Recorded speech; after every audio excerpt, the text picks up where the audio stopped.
disappearance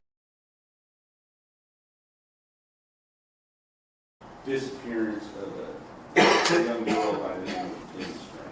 It was actually December 2nd, Okay. and it was a Friday night, and I was called by the lab director at that time and responded to the Wise County Sheriff's Office, where he turned over the phone to me. Okay. And once you got the phone, what did you do? At that point, I returned and went to the laboratory and attempted the extraction. And where is your laboratory located? It's in downtown Dallas. Is it right there? Or describe where it is. It's right near Dealey Plaza, 207 South Houston. Gotcha. And may I approach you, Ryan? Yes, sir.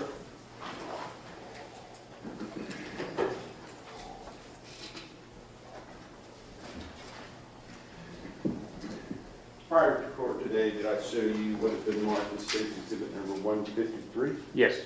And at the time that I showed it to you, did I ask you to check and make sure it was sealed and it hadn't been tampered with? Correct. And then in your presence, did I open it so that we could examine the inside of the package? Yes. And once we took it out of the initial packaging and get down to this pink packaging, do you recognize this item? Actually, it's the one that's inside. Do you recognize that item? Yes, this is the way that the phone was turned over to me on December 2nd. And then once that you had dealt with it, did you then place it inside of this pink packaging? Correct. And it has your initials and where it was sealed at that time? Correct. My initials and the date that I sealed it across the top, as well as our lab number for our examination, and our barcode number is the DL120330. And for purposes of the record, from previous testimony, I'll state that State's Exhibit number 153 is the phone that was entered as the phone that was with the defendant at the time that he was arrested. You know? Correct. Okay.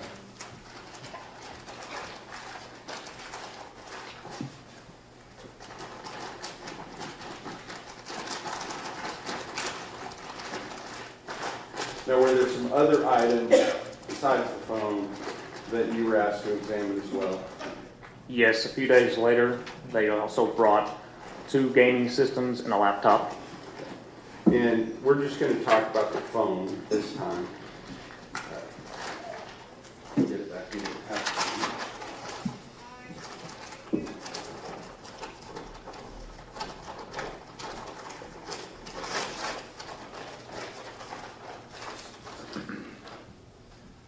So you said that on December the 2nd, you drove out to the Wise County Sheriff's Office and you picked up the phone, took it back to Dallas to your lab, is that correct? Correct.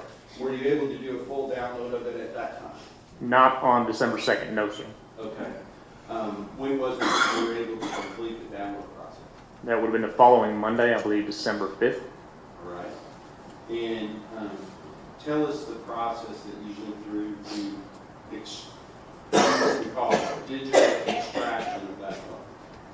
So the reason I was unable to do it on that Friday night is that the USB port by default, or maybe set up that way by the owner, had been set to charging only. So it didn't allow data transfer without unlocking the device. At the time that I received the phone, I wasn't provided a passcode. On Monday, I obtained a passcode and then was able to obtain my extraction. And we do that by connecting it to a tool software that then obtains the extraction for us, following a set of steps that are prompted. Once we obtain the extraction, it also provides a hash value, a mathematical hash value for that specific extraction that you can then, if you copy it to the network or move it around, process it. I should always be able to go back to that hash value, whether it be 1 month, 10 months, 5 years, and rehash it and show that the extraction has not been altered in any way. And in fact, during the discovery process, did you actually have to go back to your original download to create an additional copy of that original download at the request of the defense, so that they had the, I don't know exactly what you say, but all of the raw data that you have. Correct. I requested and responded by making a discovery copy for the court. And so there's a whole lot of different reports that you can generate with regard to this, but the one I think that generally is what is the one that's generally used to sort of, for a layperson like myself, to go through the phone and just see what they might be able to find. So when we are requested to perform an examination, it kind of falls one of two ways. Either we're giving them a lot of data, kind of guidance on what they're looking for, and we conduct a full-blown forensic examination, or they can request a portable case, depending on which tool we use. It goes by a different name. But that portable case puts all that raw data, process it in a way that, yes, an investigator can go through, look at emails, look at text messages, etc., and they can look at it themselves. In this case, I created a portable case using Cellbrite, and then commonly referred to as a reader report. And based upon the reader report, were you then requested to go back on the days following November 30th, I guess the specific dates of December 1st and December 2nd, were you asked to look at some cell searches, or internet searches that might have been done on that phone, and then also some images that may have been accessed on that phone? Correct. And were you able to go back and verify certain times and dates that certain things were accessed? Correct. I was asked to provide a list of artifacts and asked to confirm that they did in fact come from my extraction and extracted data from the provided phone.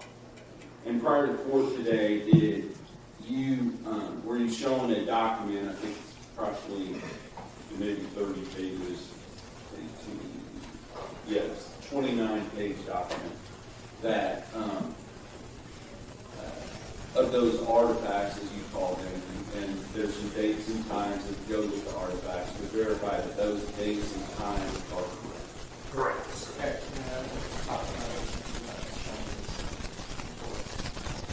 Oh, I haven't done that yet.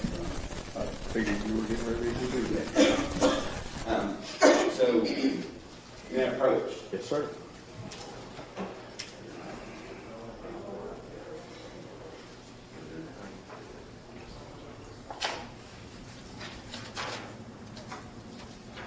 Should I call you Agent Morris or Mr. Morris? Mr. Morse is fine. I'm not an agent. Mr. Morris, I'm going to show you what has been marked as State's Exhibit number 287 and ask you to just briefly look through that and see if that's the document that you examined prior to court today, and I think previous to that as well.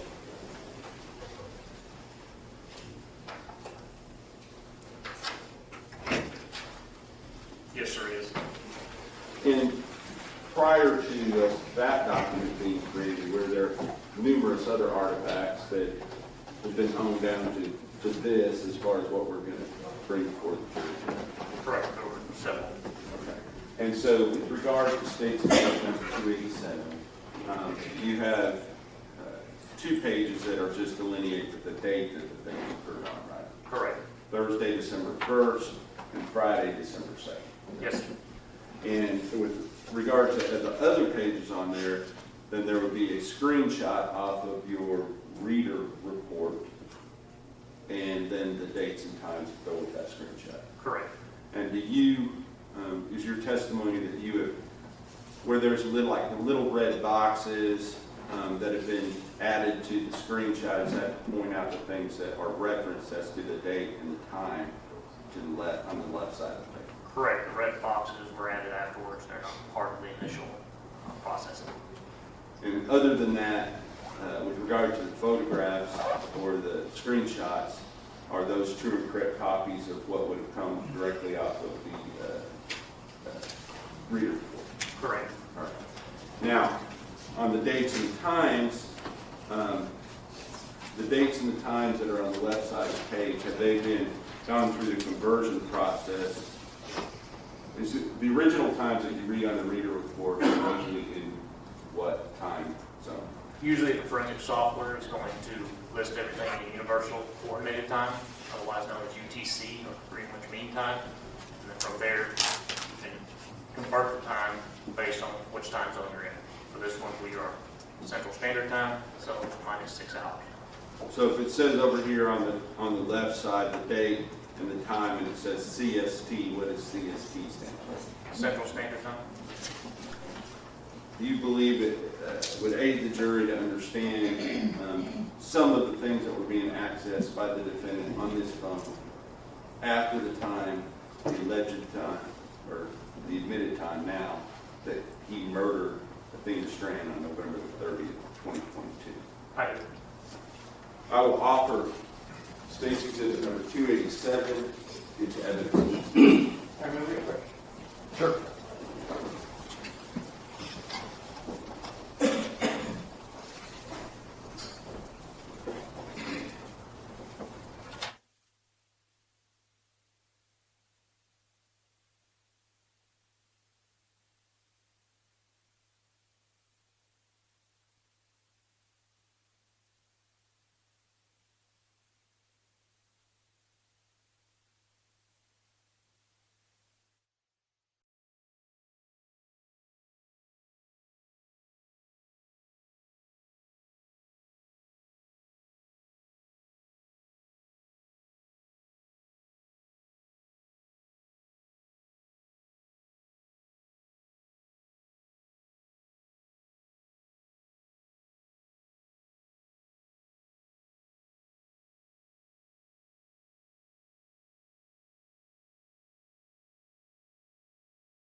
A couple more questions about State's Exhibit number 287. We talked about the red marks. Those were added afterwards, correct? Correct. I didn't make that presentation, so whoever did added those red marks afterwards just to highlight certain aspects. But you would agree that the red marks that were added were to show what the time frame is related to over here? Because there's multiple time frames on some of these. Correct. Correct. Yes, sir.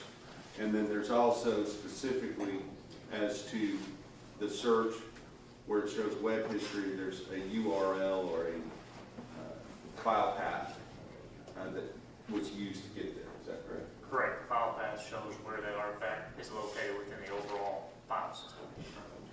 Now, understanding that, are the red marks helpful, in your opinion, to show that the date and the time that they're related to? Correct.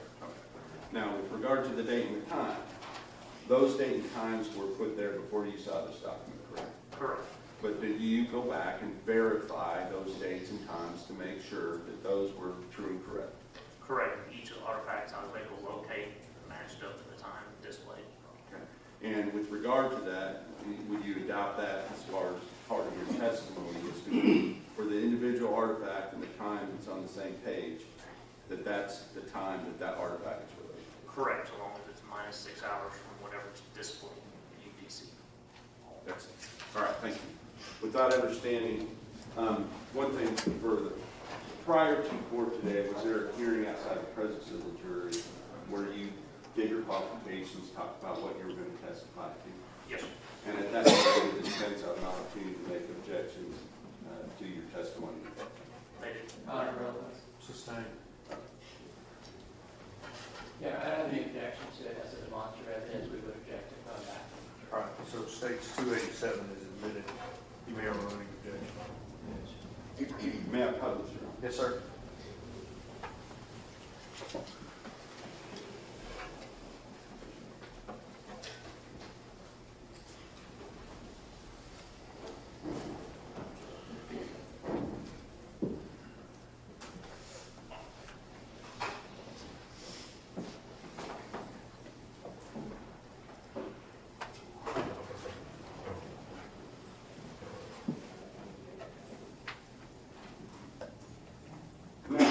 referencing page 1 of State's Exhibit number 287.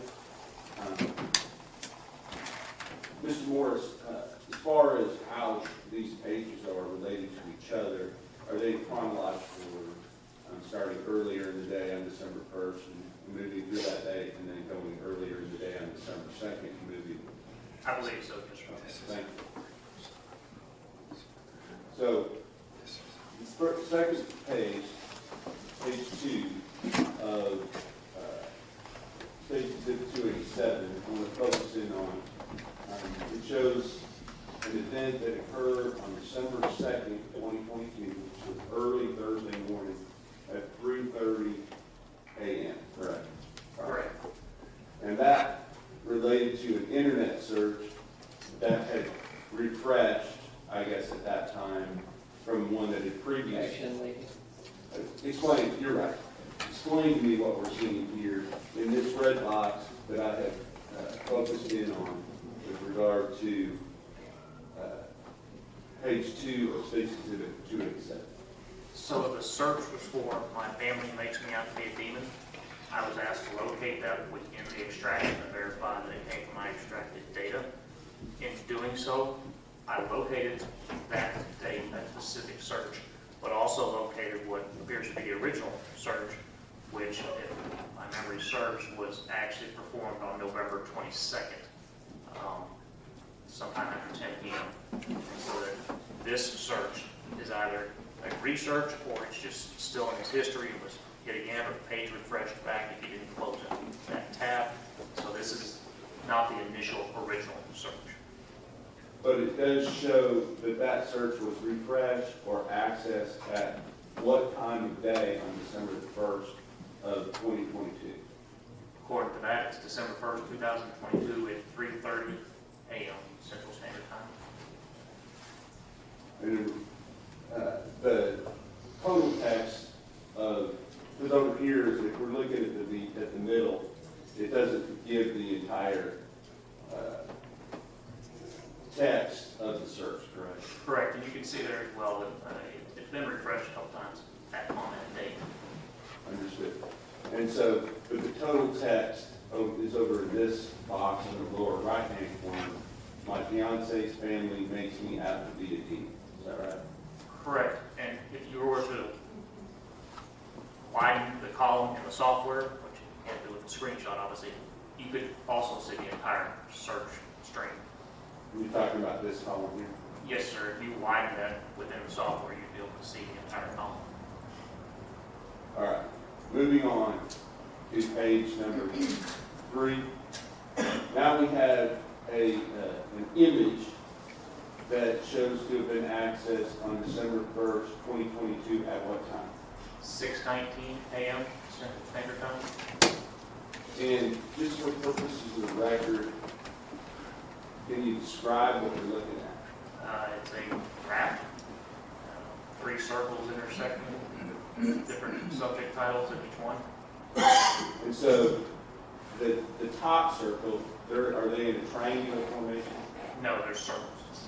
Well, they're circles, but they are like one circle on top of 2 other circles. Correct, intersecting in the center. Understood. So the 3 main circles titles are what? Catholicism, autism, and nerdship.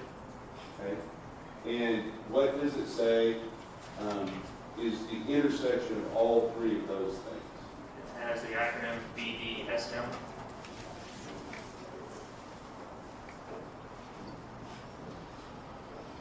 And that was at 6:19 a.m. on December 1st, right? Correct. So if, well, let me go on to the next one.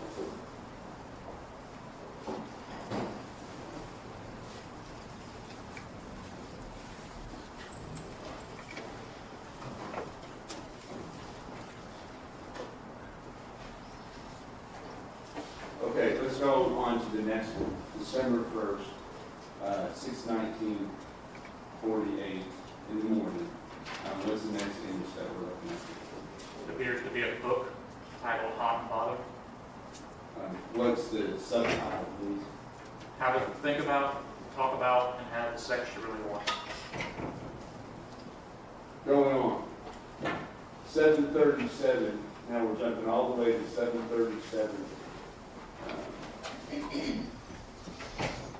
PM, and we have, They can object when we need. Asking this question.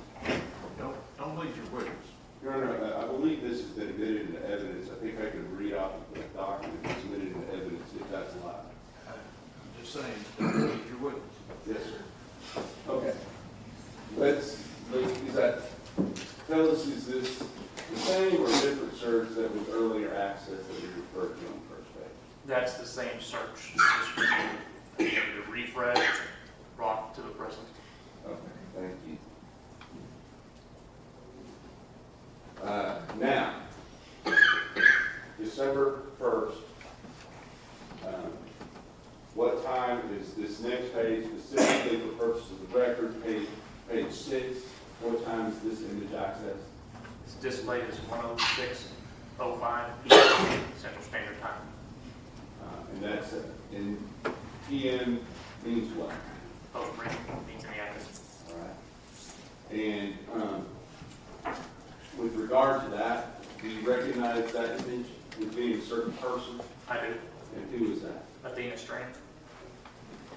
Going on, same time frame.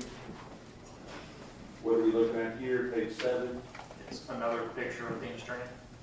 page 8, Another image of Athena Strength. page 9. Another image of Athena Strength. Now, the next time frame that we're looking at on December 1st, 2022 is what? Here on page 10. 2:20:54 p.m. Central Standard Time. 2:20 in the afternoon. Correct. All right. Is there a different search that is being done at this time? Yes, but I can't repeat. I'm going to focus in on Thank you. it. Over here in the box, can you see the text of that search? I do. What is it? Do FedEx truck cameras constantly record? You said that was at what time? 2:20 p.m. 54 seconds Central Standard Time. And over here, can you see that in the UTC time? Correct. So again, 6 hours forward, 8:20 p.m. Going on, page 11. What time frame are we looking at here on the searches that we're focused in on at this point? Shows December 1st, 2022, 7:33:29 p.m. Central Standard Time. And what is the text of the searches that are being done? Paradise Missing Girl.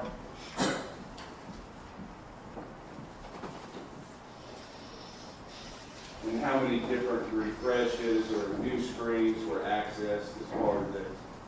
What's displayed there is 5.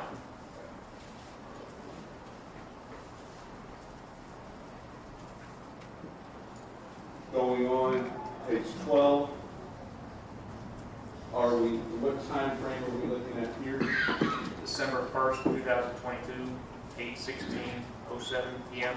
Central Standard Time. And I'm going to show you, that is page 12, page 13.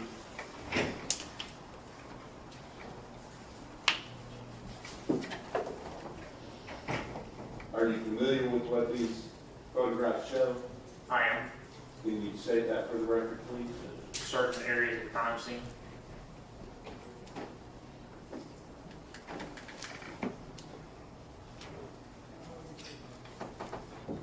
Going on to page 14.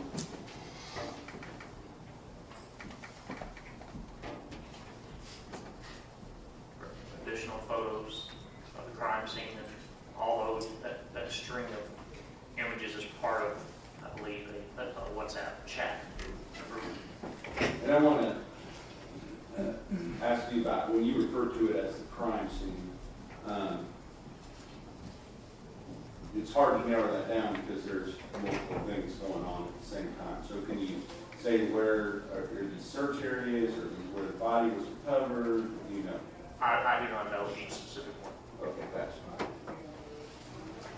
Going on to December 2nd,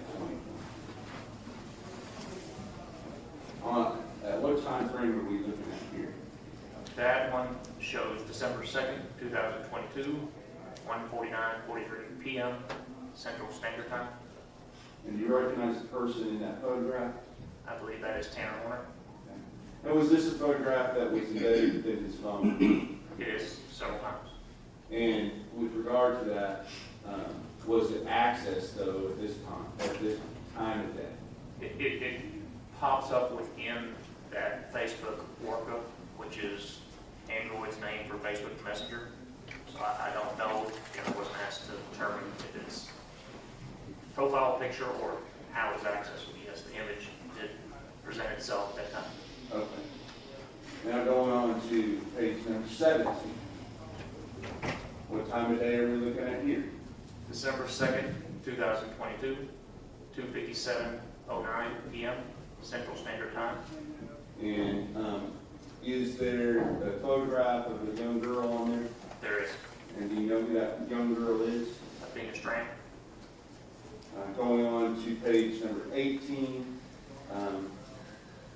Do you see another photograph? Yes, sir. Who is that? Athena Strand. Page 19, is this a different time that was accessed than the previous time's photograph? Is that Correct. page 20? What are we looking at here for purposes of the record? It's a missing poster for Athena Strand. Page 21, Another missing banner for Athena Strand. page 22, Another missing poster for Athena Strand. page 23, Another missing poster for Athena Strand. page 24, An image of Athena Strand. page 25, It would appear to be, again, a photo of a search or crime scene location. page 26, Another message photo alert, if you will, of Athena Strand.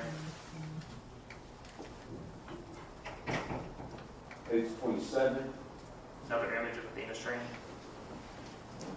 page 28, Another image of Athena Strand. and page 29. It's still another image of Athena Strand. And these are all images that you recovered from where? These came from the extracted data of the phone submitted to the laboratory. And who did that phone come from? I believe it came from Tanner Warner. Absolutely. Cross-examination. Good morning, Mr. Morrison. Good morning.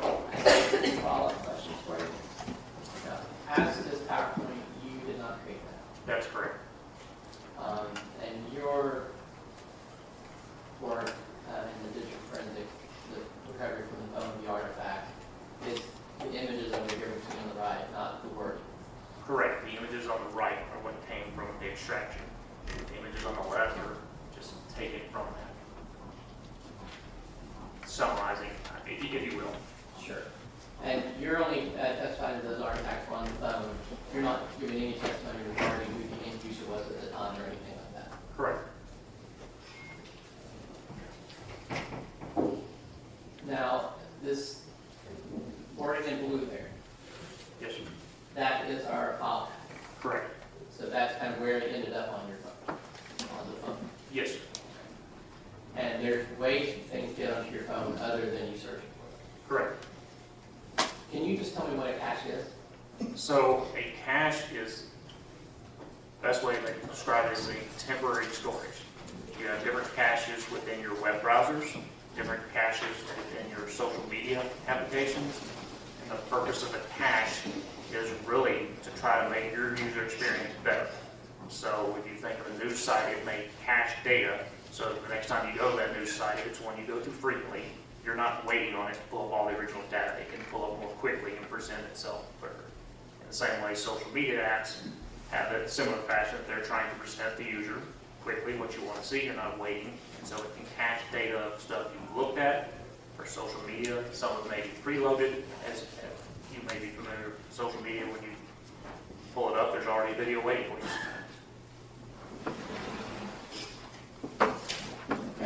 And you kind of mentioned there, so different programs will have their own cache storage place, right? Correct, and then the phone itself can have a cache. They're all over extraction. Okay, so there's multiple different little pockets where things will get put in. Correct. And that's what we're calling an artifact, is any sort of image or message or anything that gets saved. Correct. And those images will remain in that cache until they're either written over or if the program has some sort of time limit. Correct. Each platform can set up its own parameters. The phone can to try to manage that cache so that it doesn't become too large on your device and then start rendering your user experience in the negative because it's taking up too much space. Now, going through each of these photos in the stage presentation, they all have this file path showing where they ended up, right? Correct. And this one, for example, is from Facebook. Correct. So Facebook caches, what goes in there isn't necessarily something you click on. Correct. It's made up of a multitude of data. Okay. And it's like when you're scrolling and viewing things, that can be a cache. Correct. Yeah. In the simplest of terms, it can be stuff that's preloaded. It can be things you've looked at. It can be things that your social media by kind of tracking your interests, your likes, or things that have been occurring in and around your phone or maybe your area, your location. It can preload that data and be available for you or shared by your content users. Exactly. So if I look at a particular topic, searched on YouTube for gardening or something, and I pull that Facebook, and suddenly I've got 60 things on gardening, and I'm scrolling through those can end up back in my cache. Correct. Okay. And I believe Instagram's owned by Meta, so it too as is Facebook. Yes. So would it work similarly? I think we may have an Instagram photo or two of you. Yeah, I'm not an expert on each cache, but yes, they'll work in a similar fashion. I couldn't testify that they have the exact same configuration and rules of how long they can store data and whatnot. Well, for example, the dates we're talking about, Ms. Strand would have been in the news a lot. Correct. Would have been on the news feed on Facebook a lot. Correct. And if I'm scrolling in Wise County, I'm likely to run into something. Correct. And that would go into my cache. Yes. Specifically, the one you testified to as being crime scene. That was actually from WhatsApp, correct? Yes, and again, it's shared data held on the phone. Okay. But that one is a little different because that was from a message group, right? Yes, sir. So I believe it was maybe a FedEx, maybe something from his work. I believe it's a FedEx group chat, yes, sir. So when that goes out on the group chat, and I'm in that group chat, and I click on that there's a message from coworkers, or mechanic clicked on this message from coworkers, that went into the WhatsApp cache. Yes, sir. So that wasn't like him looking for crime scene. That was a message group he was part of. He clicks on it and it goes on the phone. Yes, for that specific artifact, it was part of that group chat. Yeah, I'm referring to that specifically.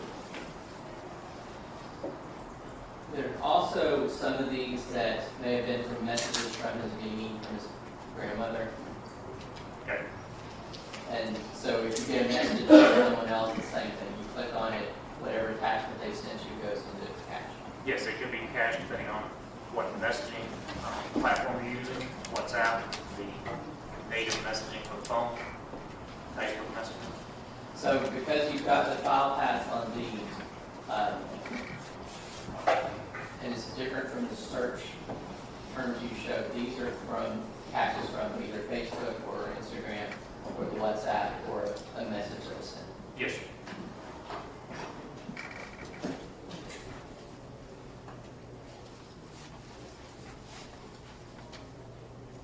Let me ask you a question to you about the browser history. You talked about a first time searching and a reloading, that sort of thing. What are different ways that something gets into that history, for a program that has a history rather than a cache? So if you're familiar with, for instance, Google on your phone, if you type in a specific search, if you don't clear your history and you go back, then it can be, as soon as you start typing, it may present itself and you can click and follow that same search. Also, if you have multiple tabs open, you may have that tab open the entire time, and it's not until you click on that tab that it refreshes, brings it back to the forefront, and you can continue that search again, if you desire. So while they operate a little differently, either with the cache or with the history, you don't necessarily have to intentionally click on something for it to end up there. Correct.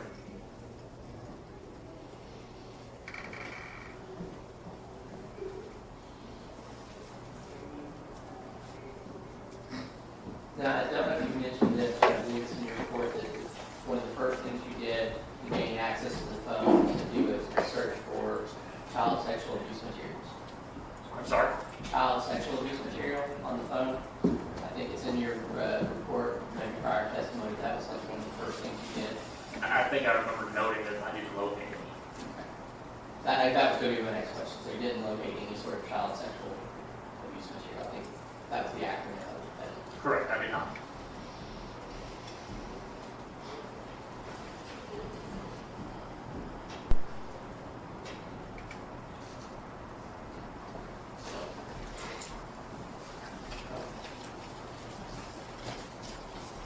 Just to clarify, we're referring to any sort of pornography involving kids or children, anything like that. You didn't find any in your search. I did not.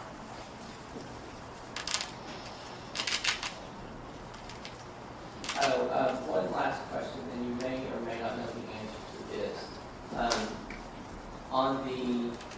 As far as Facebook, Instagram, and those sorts of programs, when you change your user handle, do you know that changes the user, how that appears on old posts? I don't know the changes on old posts. Okay. Pass it, John. Redirect.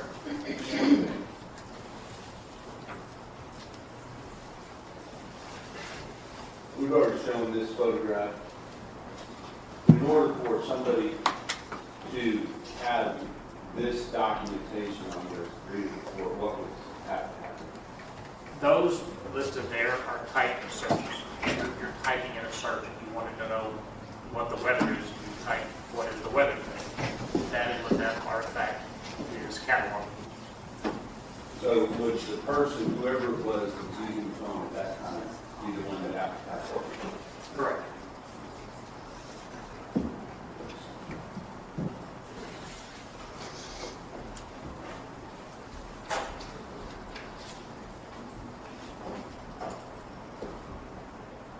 Is that the same with regard to State Exhibit 287, page 10, this red box? Yes, sir. Thank you. No further questions? Mr. Coble? Yes, sir. As of the first image he showed you, there was 4 or 5 searches. Those occurred between 1:33 and 1:37. I don't know. 4-minute period. I'm sorry? Yeah, 4-minute period of 4 times. Well, it would be that you load the first search. He didn't type it that many times. Okay. So it's repeating, kind of like with the FedEx trucks report constantly, or the other one about the family thinks I'm a demon. It's not being retyped each time. So you type the first time, and then as you go into your history, remember it shows your history. You can either follow it again, or it's just pulling up, refreshing that window. Okay. So I thought Mr. Berry had asked for the retype. That's not necessarily what happened. It means that search was reloaded 4 times within that window. Yeah, I didn't look to verify, but I don't believe it. I don't believe that he typed it 5 times. Okay. And that second one he showed you, those had the same exact time for the second. 8:20, 54, or something like that. So that's not even retyping, you think, it's thinking. Correct. I'd have to see the slide again to follow exactly, but I don't believe it's being retyped. He could, but it doesn't necessarily indicate and mean that he typed it 2 times. I'm sure you can type something that's Correct, if they were at the exact same time. Right. That's what I would say without seeing the image again. Just taking your word that they were at the exact same time. I was trying to write them down while they were right there. So, Sure. Thank you, that was all. Mr. Berry, Nothing further. may this witness be excused subject to any potential recall? Yes, sir. Yes. Thank you, sir. Hand me that microphone, just pull it out. Pull that microphone, pull it out. Thank you, sir.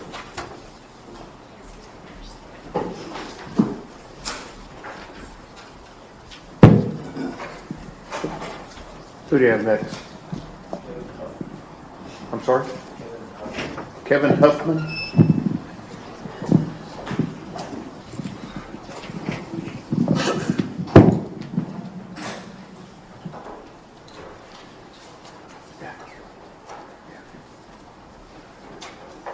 Trying to do something with this air conditioner.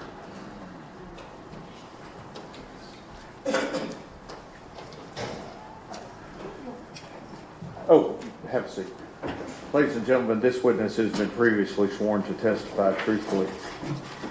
Mr. Staten? You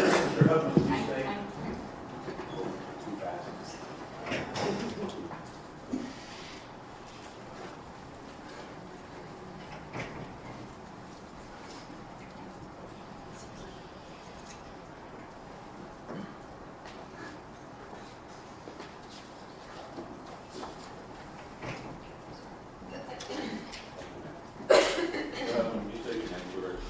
Kevin Huffman. And where are you currently employed? I'm the elected constable for Wise County Precinct 4. And without giving your entire address, where do you live? I live on County Road 3573 in Paradise. Now, let me ask you a little bit about this road outside of Paradise. Just describe this road that we're doing. It's going to be a paved county road. It's a little less than a mile long. It dead ends into a cul-de-sac. And as it applies to this case, are you aware of where Athena Springs' residence is in relation to yours? Yes, sir. And where is it in relation to yours? So when you turn on to County Road 3573 off of FM 2123, which is the farm to market highway, Athena's house would have been the first house on the right, up towards the highway side, and then my house is down at the very end in the cul-de-sac. When you say cul-de-sac, is that it's like a turnaround? Yes, sir. And so on this particular road, is this area that is in, would you consider it to be urban or rural? It's rural. Now, how far away is this from, say, the town of Paradise? From Paradise, as the crow flies, is probably about 10 or 11 miles, I would say. Now, this particular road, how long have you been living on this road? We moved out there in 2017. Now, this particular road, is this a highly traveled or a lightly traveled road? It's pretty lightly traveled. There's about 20 homes on this road. Now, let me fast forward you here.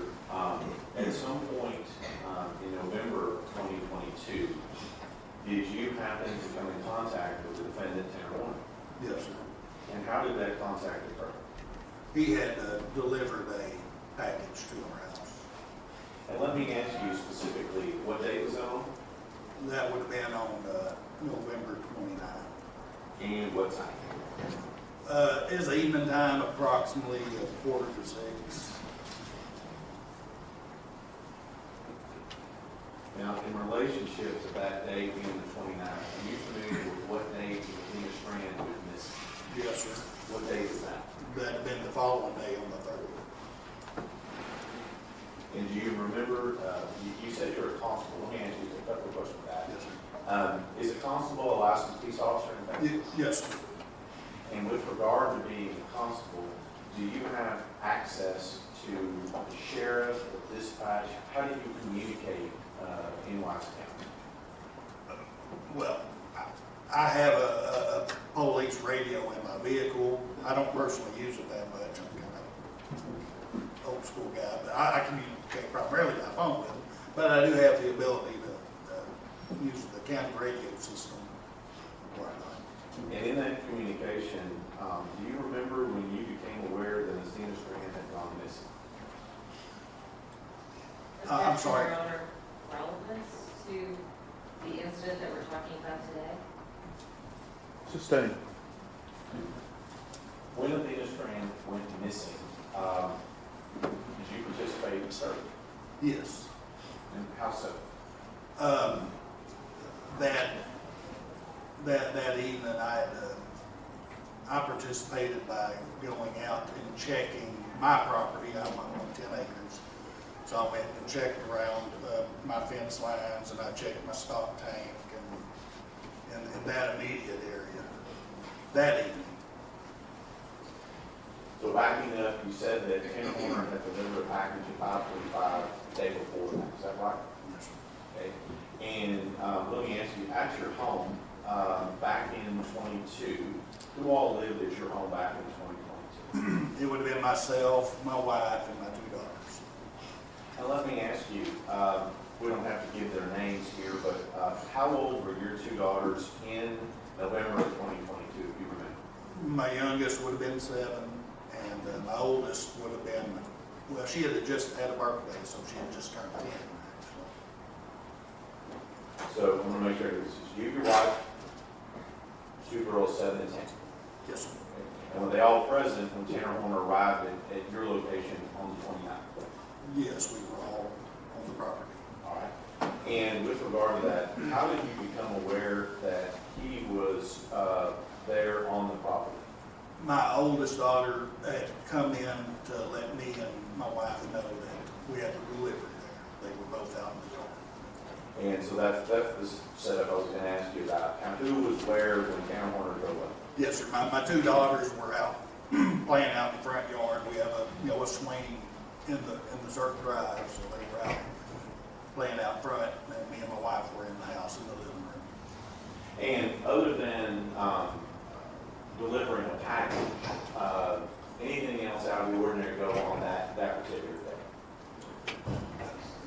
Not necessarily out of the ordinary. It was just, little idle chit chat, small talk while he unloaded a keyboard that was being used. Let me show you previously.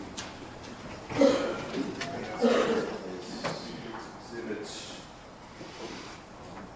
288, 289, and 290. Let me just ask you a couple of questions. You didn't take these pictures, did you? No, sir. Are these screenshots? Yes, sir. Okay.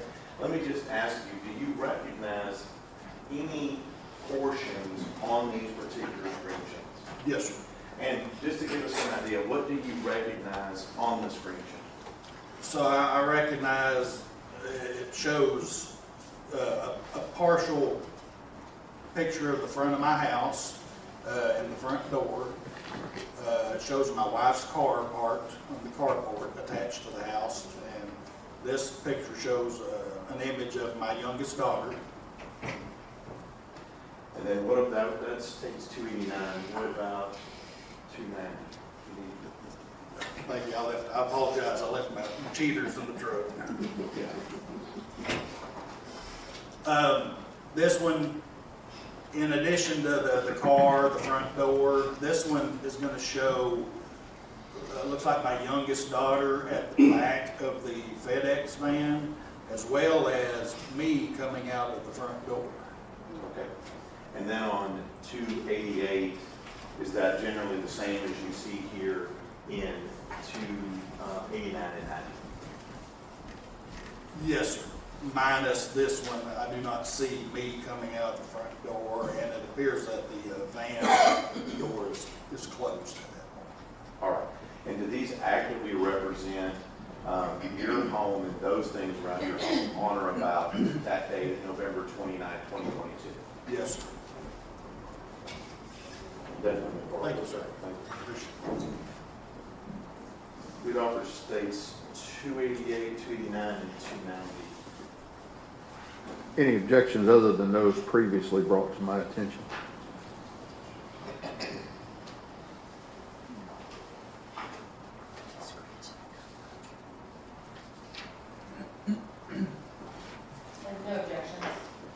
states exhibits 288, 289, and 290 are admitted.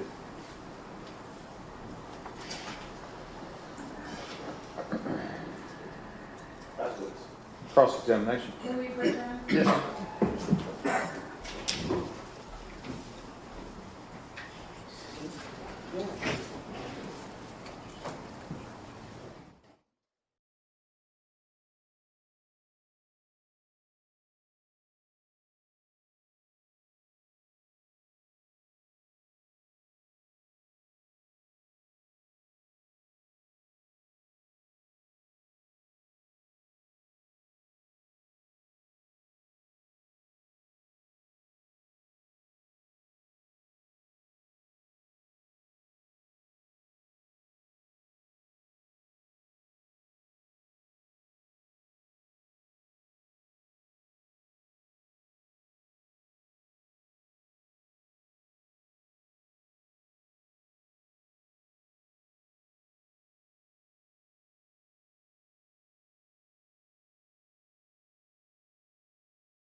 Everyone may be seated.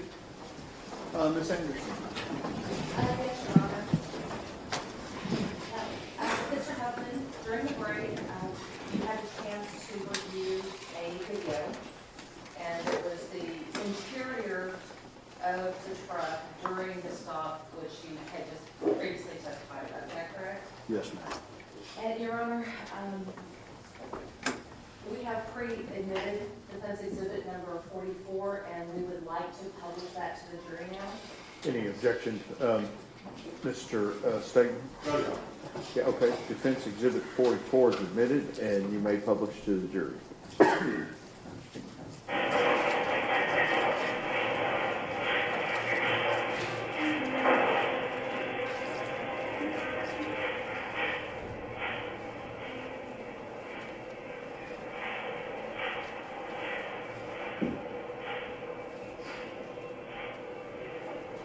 Right, and I'm gonna stop right here for a moment.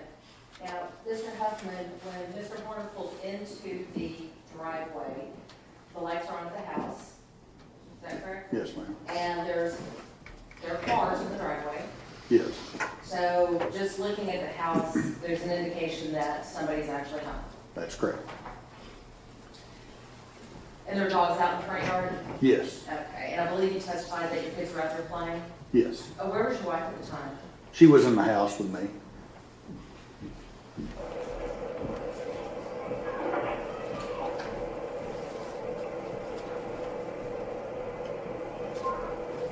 I would like to see on the one of the adults, please. There's a Christmas time precaution. All right, so you can see the kids are playing in the back, and Mr. Horner still has his seatbelt fastened, does he not? Yes, He rolls down his window and he asks to speak to one of the adults, correct? yes, And tells you that, or says that it's a Christmas time precaution, right? yes.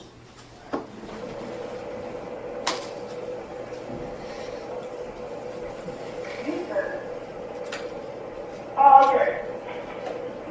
All right, so he stayed in the van until it appears that he had received some indication that it was okay to get out of the van, right? What it looks like, yes. Okay, I was just making sure, kind of.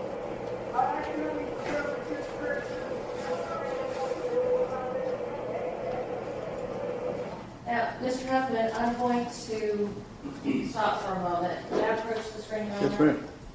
Mr. Huffman, I have one question. Who is this in the white right here in the background? I assume this is your daughter right here. That's one of that's my youngest daughter in the Ford, closer And one. in the background, is that your wife?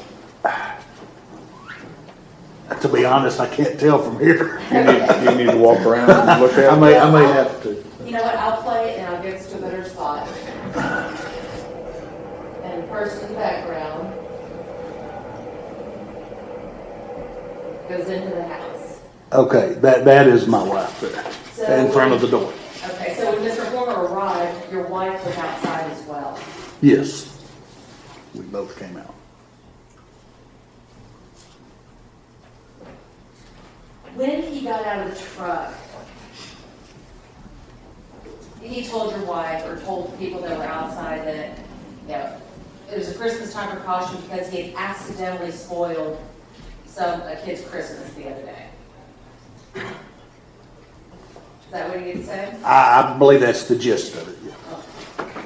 And all the time that he's sitting in the truck, your wife is still outside with the kids, right? Yes. Okay. So your wife goes into the house.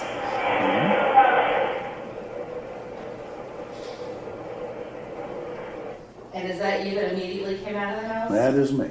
Okay.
Huffman, during this time that Mr. Horner is getting the package out and delivering it to the front, you didn't have any concerns for your safety, did you? No, You didn't have any concerns for the safety of your wife? not at that, Didn't have any concerns for the safety of your children? no. In fact, Mr. Horner was behaving like your typical delivery driver, correct? Well, I would say a little better than the prior one. A little better than the prior Yes. delivery driver? But he was polite, Yes, and he was courteous, and he engaged in small talk with you and your family, right. but nothing that would give you pause. No, ma'am. Nothing that would make you get on your dispatcher and call the sheriff. No, And nothing that would make you call dispatch. no. All right, so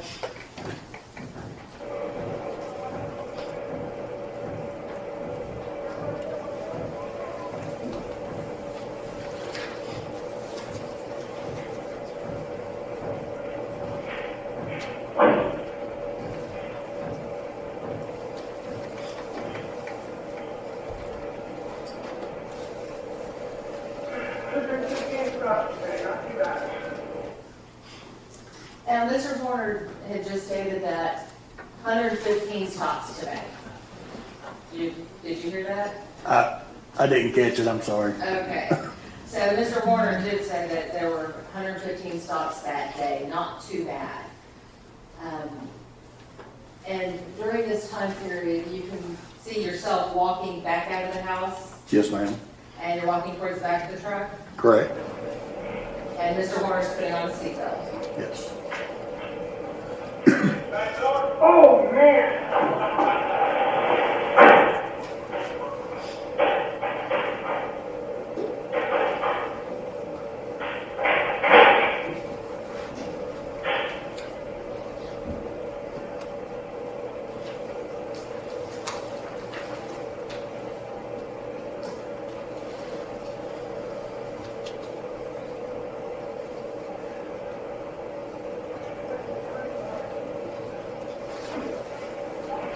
Yes, Ellen. Merry Christmas.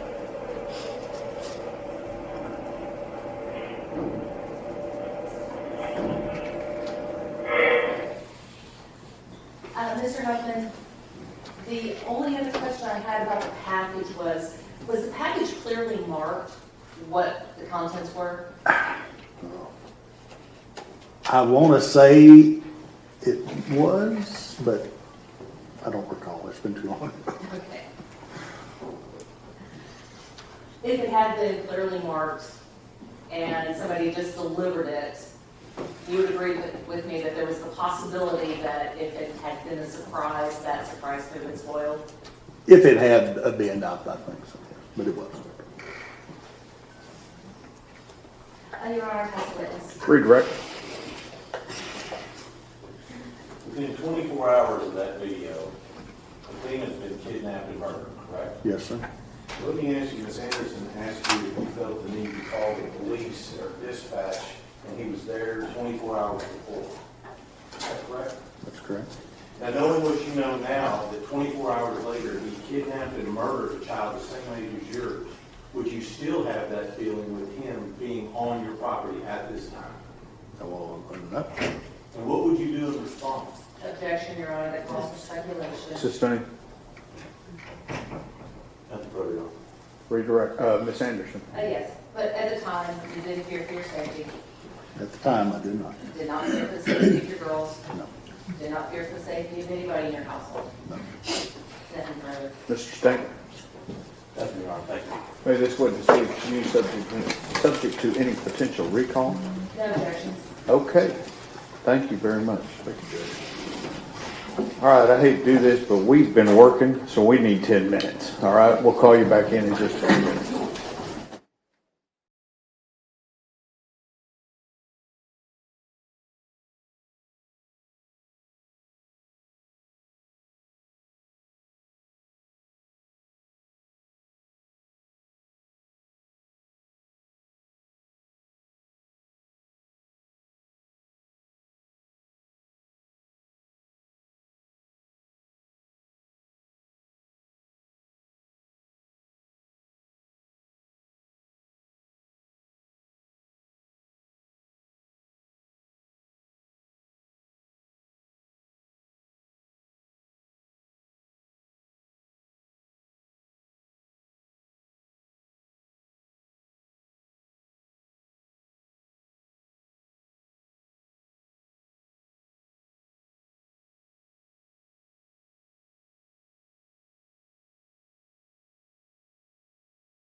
right, everyone may be seated. Ladies and gentlemen, this witness has been previously sworn to testify truthfully. Ms. Dool? Thank you, Judge. Can you please state and spell your name for the record? Kaylin Hagerman, Kailyn, How old are you today? I'm 29. And what is your date of birth? November 8th, 1996. In June through August of 2013, where were you living? Hazel, Texas. And who were you living with at that time? My grandmother. What was your childhood like at that time? I was placed to live with my grandmother because I had a pretty troubled childhood.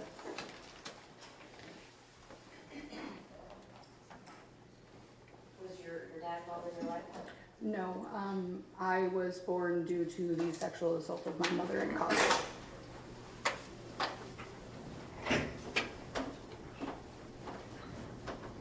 In June through August of 2013, how old were you at that time? 16.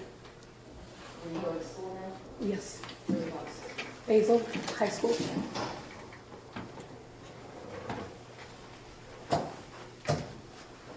you see the person in the courtroom that you know to be Cameron? Yes, I do. Can you point to where he is located and identify an item of clothing he is wearing? He was wearing a blue tie. All right.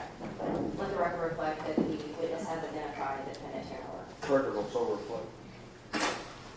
When did you first meet Tanner? It would have been around the end of 2012 to beginning of 2013. How did you meet him? I met him through someone I was dating that he was in a band with. Do you recall what band this was? I believe it was Recover the Lost at the time. Was Tanner Horner involved in several bands? Yes. Do you recall any names of any other bands? Yes, Buried Alive and Commit and Conquer, Soundings, and I believe Sacred Sound. I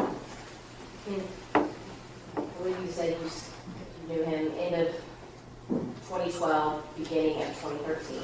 Yes. What type of relationship did you have with him at that time? We were friendly. We were friends due to our mutual friend group and the person I was seeing. Did you have conversations with him? Yes. And did you ever see him out? Yes. What type of conversations did you have with the defendant? We would mostly talk about music, anime, things going on in our relationships at the time. How did you, back in January of 2013, how did you mostly speak to the defendant? We were talking about mutual breakups that we were going through, him with an ex and mine with his friend who was my then ex. Was that through Facebook messaging, social media? It was through Facebook messaging. And are you familiar with the defendant's Facebook account? Yes, I am. And do you recall about how when you started talking to the defendant on Facebook? I want to say it was January of 2013.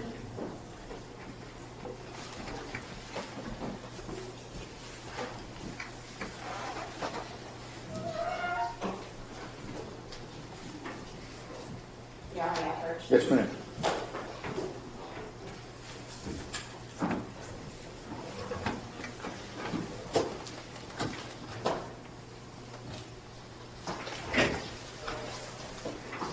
I'm going to show you what's been marked as State's Exhibit 292. And do you recognize this? Yes. And what is it? This is a comment thread between Tanner and myself on Facebook. And how do you know that that message belongs to Tanner? It has his photo in the profile as well as his name. Did you ever make plans with Tanner Horner using Facebook? Yes, And who showed up after you made those plans? Tanner Horner. All right, this time the state, well, this is a very accurate depiction of that conversation. Yes.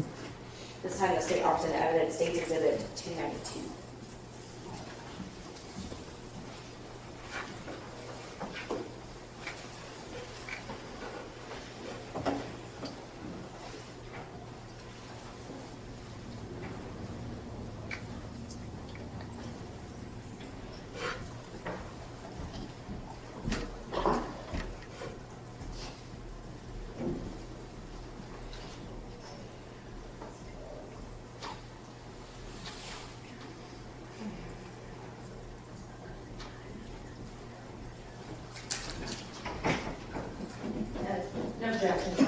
State's Exhibit 292 is admitted.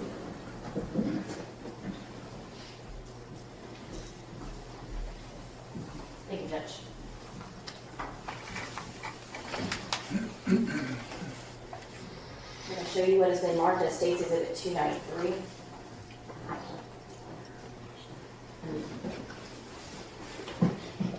You spoke about anime earlier. What was the character that you and Mr. Horner spoke about the most? Misa Misa from the anime Death Note. And as part of this conversation, that this was admitted as State's Exhibit 292. Is that who you were speaking about? Yes. And do you feel like this would aid the jury in understanding who we are speaking about? Yes. And is this a representation of that character? Yes. Your Honor, this time the state opposite evidence, State's Exhibit 293.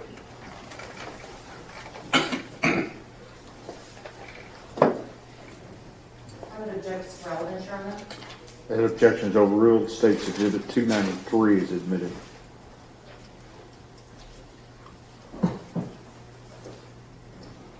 Now I'm going to show you what is marked as State's Exhibit 291.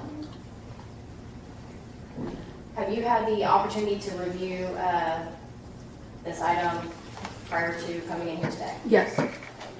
And can you tell me what these are? These are Facebook messages between myself and Tanner Horner. And are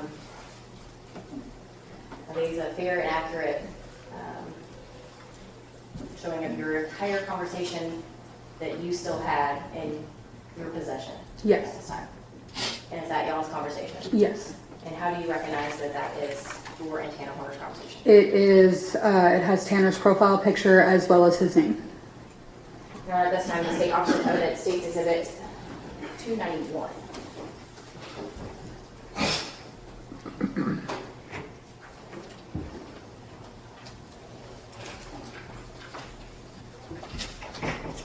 No objection, Your Honor.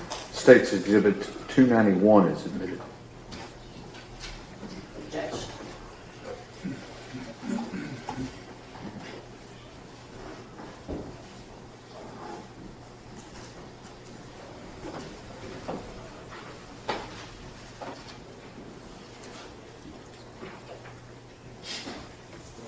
All right, we were talking about one of the things that you had in common with Tanner was anime. Yes. Can you tell us more about anime, specifically the conversation that you're having about Misa Misa? In this conversation, I was cosplaying as that character for a local anime convention that was going on, and Tanner was commenting on my post asking who I was cosplaying as. And who were you cosplaying as? Misa Misa. Can you publish what's been admitted as State's Exhibit 293?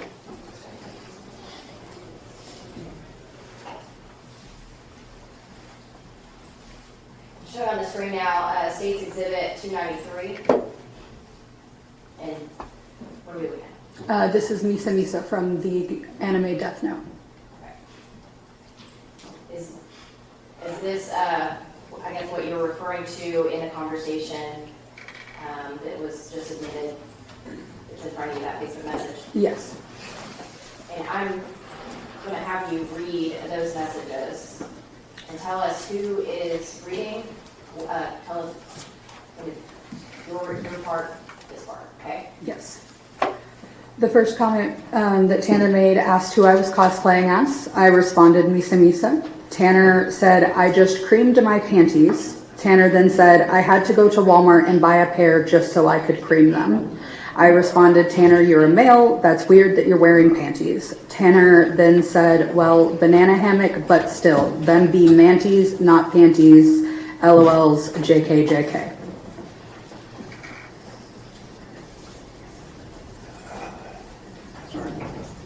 Other than Misa Misa, what other things did you and Tanner talk about at that time? At that time, A lot of it was just music related. We were both involved in the local music scene, going to shows, supporting the local bands. Did Tanner Horner know how old you were? Yes, And how did he know that? I openly told him when his friend and I were dating, as his friend was aware as well. Were you ever at the defendant's home? Yes, Do you recall who you lived with? his grandmother and grandfather. What did he ask you to tell her? I needed to use the restroom. Your Honor, it's a day question. Rephrase your question. What did he ask you to tell her about your age? Objection, Your Honor, it's still vague, it has not been identified who the parent is. Rephrase your question. You mentioned that that he was living with his grandma, correct? Yes, When you were at his grandma's house, what did Tanner Horner tell you to tell his grandma about your age? if I was asked about my age, I was told to tell her I was 18 years old. Thank you.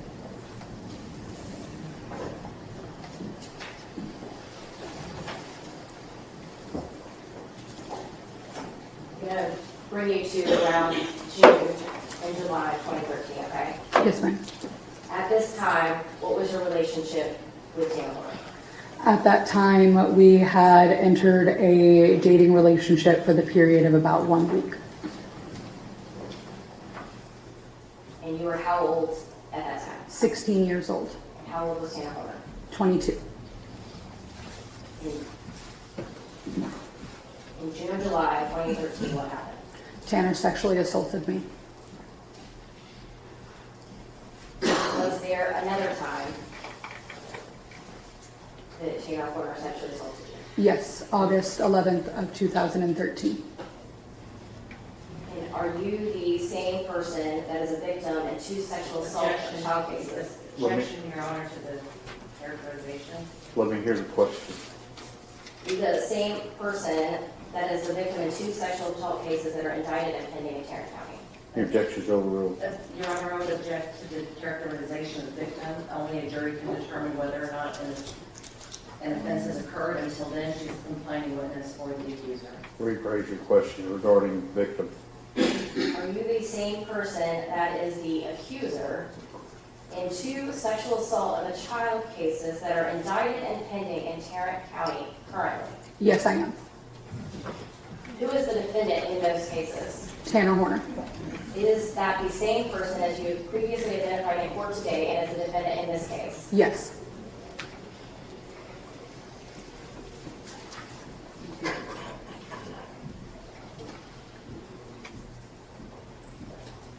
In June, July 2013, when Tanner Horner sexually assaulted you, where were you at? In his shed with behind his grandmother's house. Why were you there that day? We were hanging out and drinking and smoking. When you say drinking, We were drinking alcohol. okay? And when you said smoking, We were smoking marijuana. you're still 16. Yes, ma'am. Did you purchase this alcohol? No, I did not. Who did? Tanner Horner.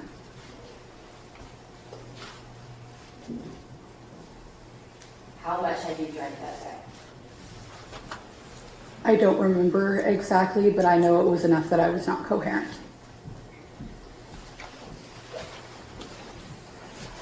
Was there anyone else at his house that day?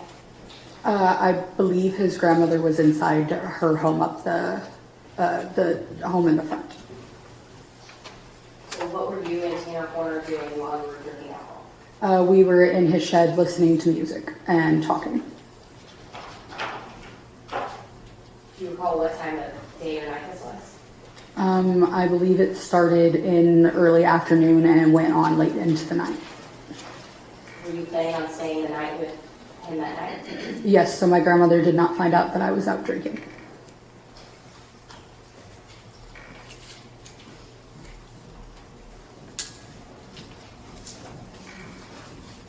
want you to tell the jury what happened to you. That night, when I decided it was time to go to sleep, I laid down and Tanner Horner started grabbing a hold of me, kissing me, and proceeded to have sex with me.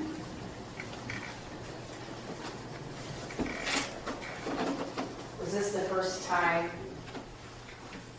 that you had had sex with the defendant? Yes.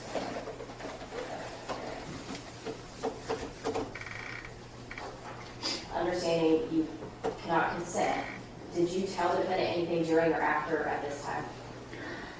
Directly after, no. After I left that day, I went home and showered because I felt gross. I didn't fully understand why I felt gross, but I did have a conversation with Tanner either the next day or the day after that I was not interested in him. I did not want to be in a relationship with him, and I never wanted to have a sexual interaction with him again. What was your relationship, though, with Tanner after this? Before the August incident, what was your relationship like? We were friendly. We had mutual friends, and again, we were both involved in the music scene, so we saw each other a few times. We hung around with the same group of people. I'm going to direct you to August 11th, 2013, okay? Yes, ma'am. I want you to talk the jury through that day. So, how do you recall when this happened? That day, I was dropped off in Hazelwood to hang out with Tanner at an apartment that he was staying in with some friends of his. We were going to be drinking and smoking and playing drinking games in that apartment. Were you invited by Tanner or someone else? I was invited by Tanner. And did you know the other people at this apartment? I knew one of them. The people whose apartment that were on the lease I had just met that day. And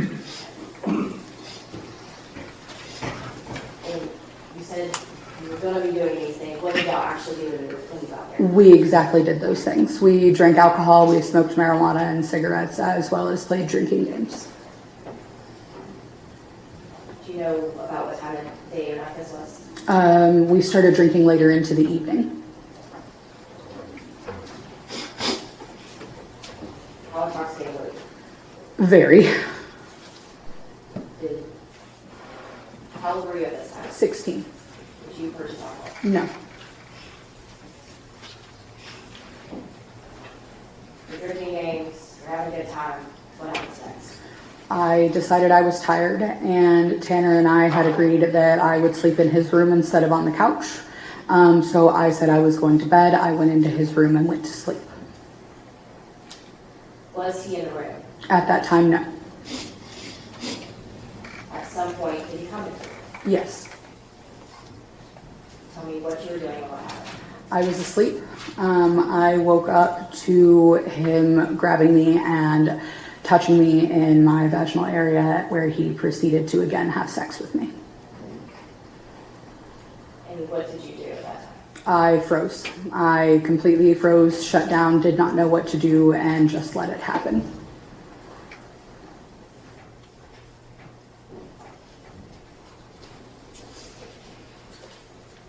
How did you feel at that time? Violated, gross, not comfortable with myself. I hated myself a lot for allowing that to happen to myself. Was there anything different this time versus the first time?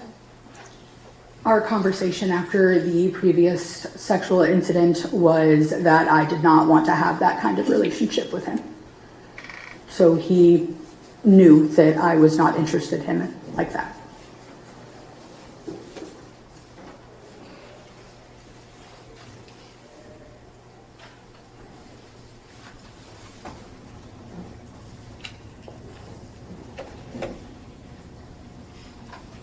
After this happened, what was your relationship with the defendant like after this? I stayed very off-put towards him.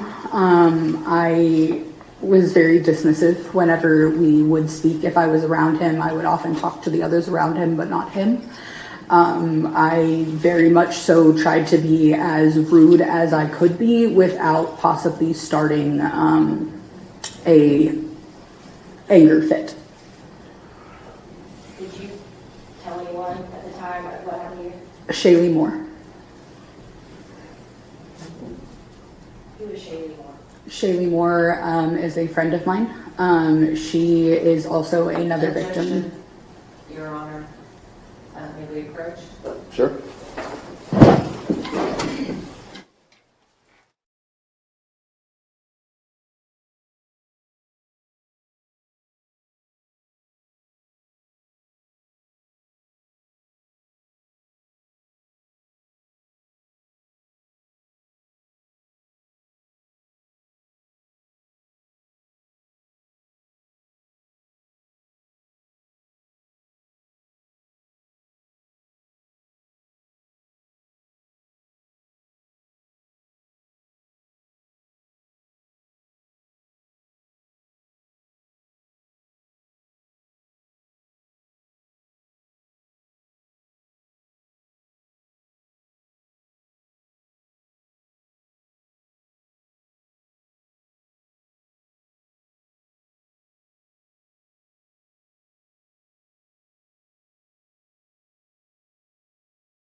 We're talking about your friend, Shaylee Moore. Did you ever hang out with Shaylee Moore and Tanner Horner? Yes. Was that with just you and her and Tanner, or was that with a band or some other fashion? We went to a music festival together that Tanner was playing, South by So What. I cannot recall if we hung out with Tanner privately with just her and I. Do you know how she was introduced to Tanner? Was that through you or someone else? I believe it was through me.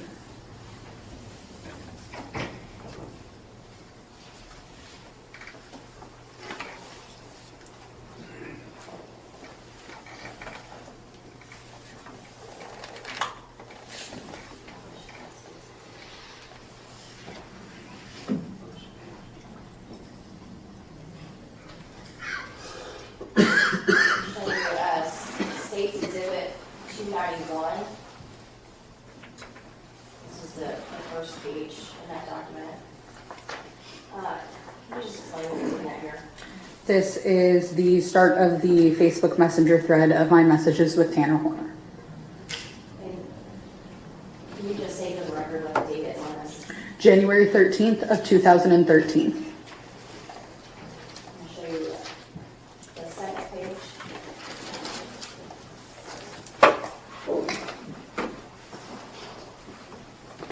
In here, can you read the statement? Read this on 9/26, yeah. I'm gonna need readers. Do you want me to read from the beginning or just that statement?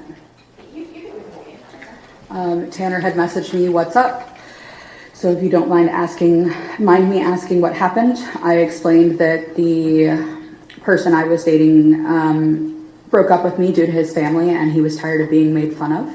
Tanner's response was, "Damn, you know, I've never understood why people freak out over weird age gaps. I mean, yeah, that's a little different, but still, LOL. So I guess you're not gonna try to set me up with one of your friends now, huh?" What was he referring to with the weird age gap? His friend that I was dating was 21 at the time while I was 16.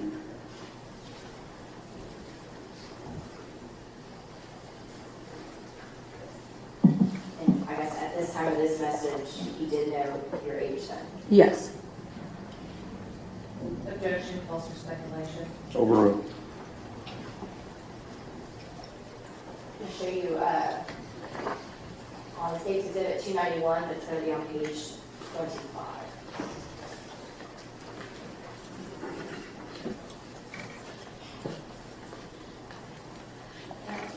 Only going to show you can you read the last date on this message? The very last date, Yes. August 9th of 2013.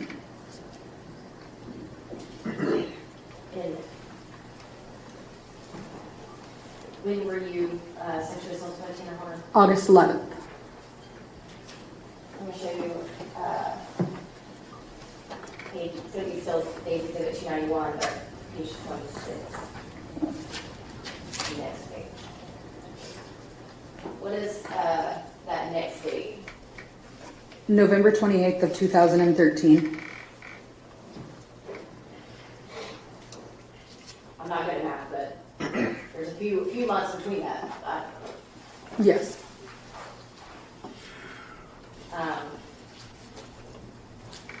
Why was there a gap in those messages? I did not want to speak to Tanner during that time due to what happened on August 11th. I was very uncomfortable with it and felt that he had no respect for me and that my conversation with him previously was disregarded. Show you,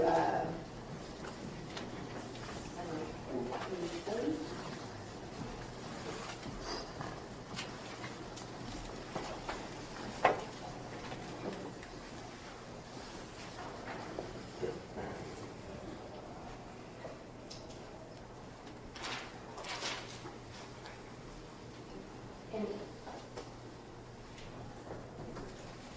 what is going on during these messages at this time? I had loaned Tanner a Kingdom Hearts game for the PSP and I was trying to get it back. Had you asked previously for this game back? Yes. Is this essentially what we're reading about here? Yes. Can you read these? From the beginning or starting December 1st. You can start on December, and it's 4. And yeah, can you read that full date? Yes. Or December 1st, yeah, that's fine. December 1st, 2013, I messaged him, Is that 2014 or 2014? 2014, I'm sorry. Okay, go ahead. And then on December 4th of 2014, he messaged me, if you want your MFing game, just come and effing get it, Jesus effing Christ. I responded, I have no effing time, Tanner. You told me you'd mail it. You didn't. You told me you'd try to bring it to me and you didn't. Mailing is not that effing hard. For record purposes, you're saying effing, but the full word is there. Yes, the full word is there. Okay. Show you, next page, 41. Continue. With that, don't even. Tanner then replied, I don't even have envelopes. I'm broke as F.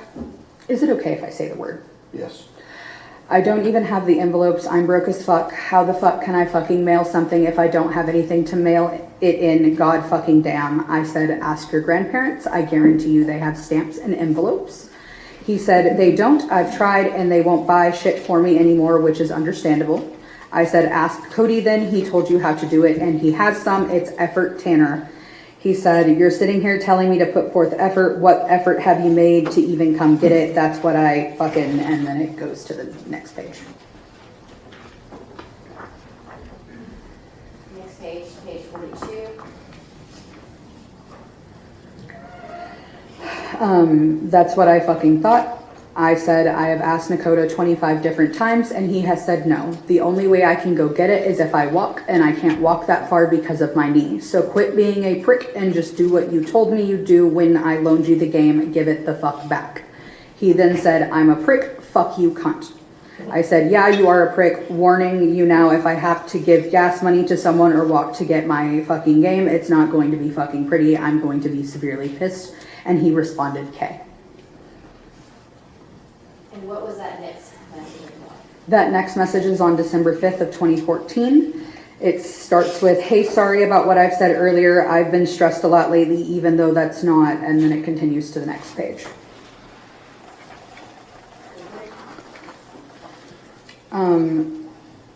I've been stressed a lot lately, even though that's not an excuse. That's not how you're supposed to talk to your friends. That was childish and immature of me to do. I apologize. So that whole little bit was all because you loaned him a video game? And I asked for it back, yes. And I had no way to retrieve it from him, and he told me that he was going to get it to me. In that previous date, I have to look up where it is. Can you show us that date at the top? What is that date? December 5th of 2014, the next day after the anger explosion. And what's the next date in these messages? May 17th of 2016. And can you just read that line? Please tell me you guys aren't at Pizza Hut. When we're talking about you guys are at Pizza Hut, what is this about? This is about me and Shaylee Moore being at Pizza Hut. And what happened at Pizza Hut? We were there to see her friend, and Tanner saw us and proceeded to message me, confirming that I was there with Shay. Can you read this part?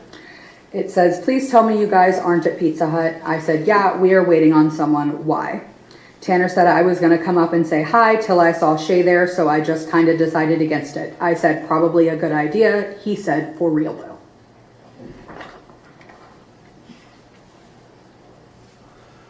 So why did he not want to come say hi? Because Objection, Your Honor, calls for speculation. Sustain.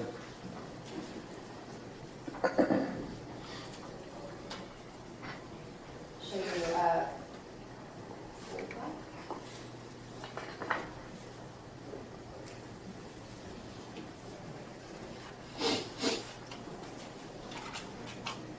so at the top of this, can you read the date at the very top? November 8th, 2016. Okay. And then what's the date in the middle? April 29th, 2017. So another large gap in time happened. Can you tell us what's happening here in these messages? Tanner had sent me the new trailer for the live action remake of the anime Death Note. The anime Death Note. Who's the character in that? Misa. And that's what we talked about earlier. Yes, ma'am. So why did he reach out to you in July 2017? What is that? Objection, Your Honor, speculation. Sustain. Have you and Tanner previously talked about this trailer or Death Note? Death Note, yes. Is that something y'all had in common? Yes. Are these messages talking about that Death Note? Yes. Can you read these? Yes. Tanner sent me a new trailer. I said, I'm not excited about it.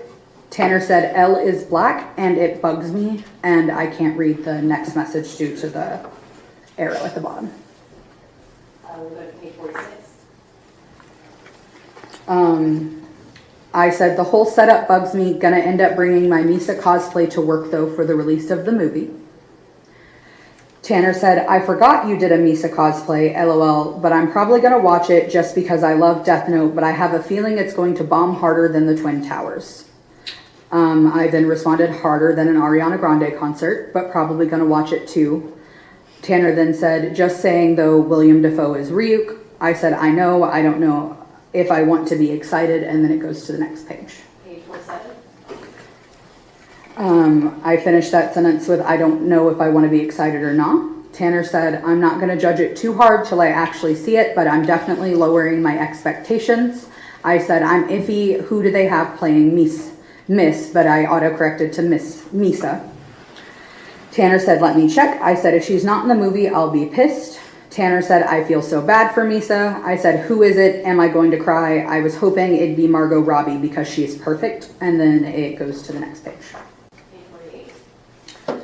Tanner then said, nah, just how Light treated her. And yeah, you're right, she is. Sent me a screenshot of the actress playing Misa, which is Margaret Qualley. I said, ew, no, I'm upset now. Tanner said, she ain't even blonde. I said, Margot would be much better, and it goes to the next page. Page 49.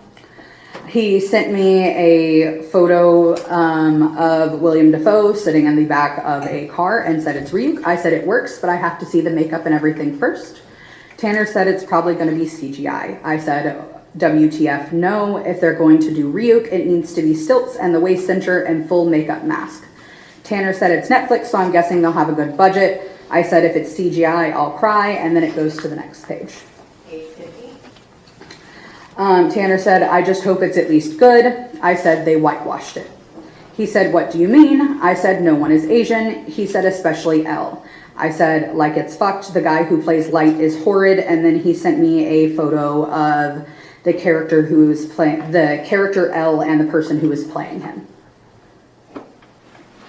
And then it goes to the next page. Page 51. I said WTF. He said IK, which stands for I know. I said that's so wrong. He said it's blasphemy. I'm not racist, but good damn, he ain't no fucking N-word. And for the record, can you spell that?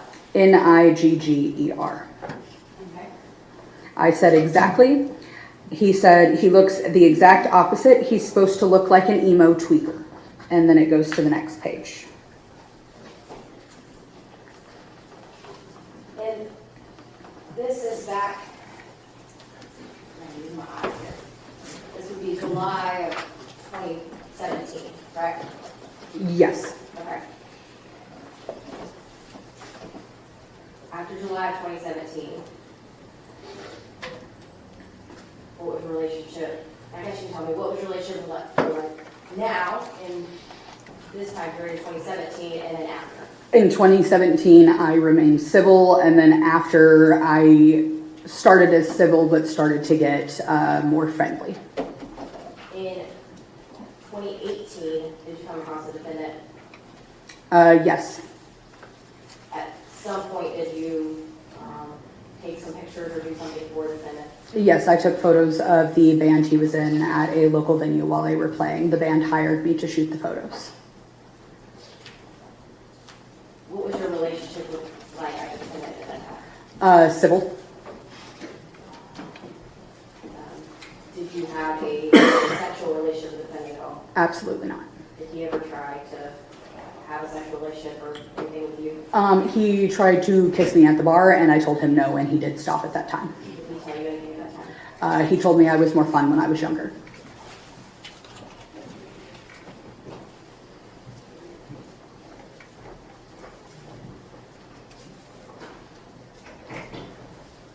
At some point, did you report this case? Yes. When was that? Shortly after I received a call from my mother asking me how a mutual friend of ours knew Tanner because he was the one that is. Sustained, don't testify to what other people told you. Yes, sir. Did you report the case after this? Yes.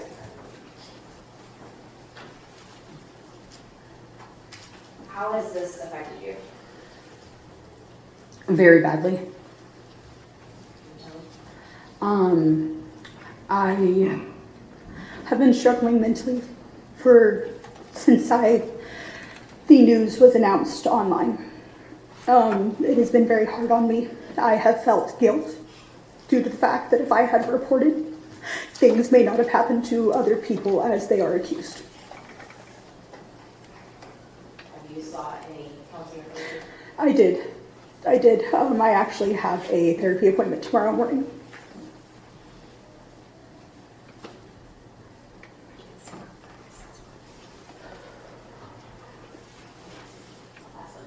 Cross-examination.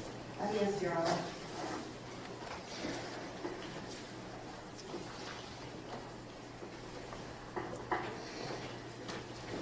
Ms. Hagerman, these two incidents that you spoke about occurred in the summer of 2013, is that correct? Yes, ma'am.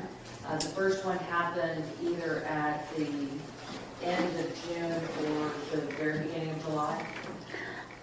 I want to say it was beginning of June. I can't remember the exact date, At the unfortunately. beginning of June? Roundabouts. Okay.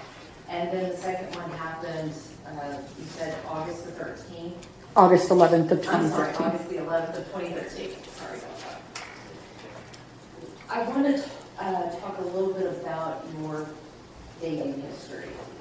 When you first met Tanner, you said that you were about 15 years old. 16. I had just turned 16 in November.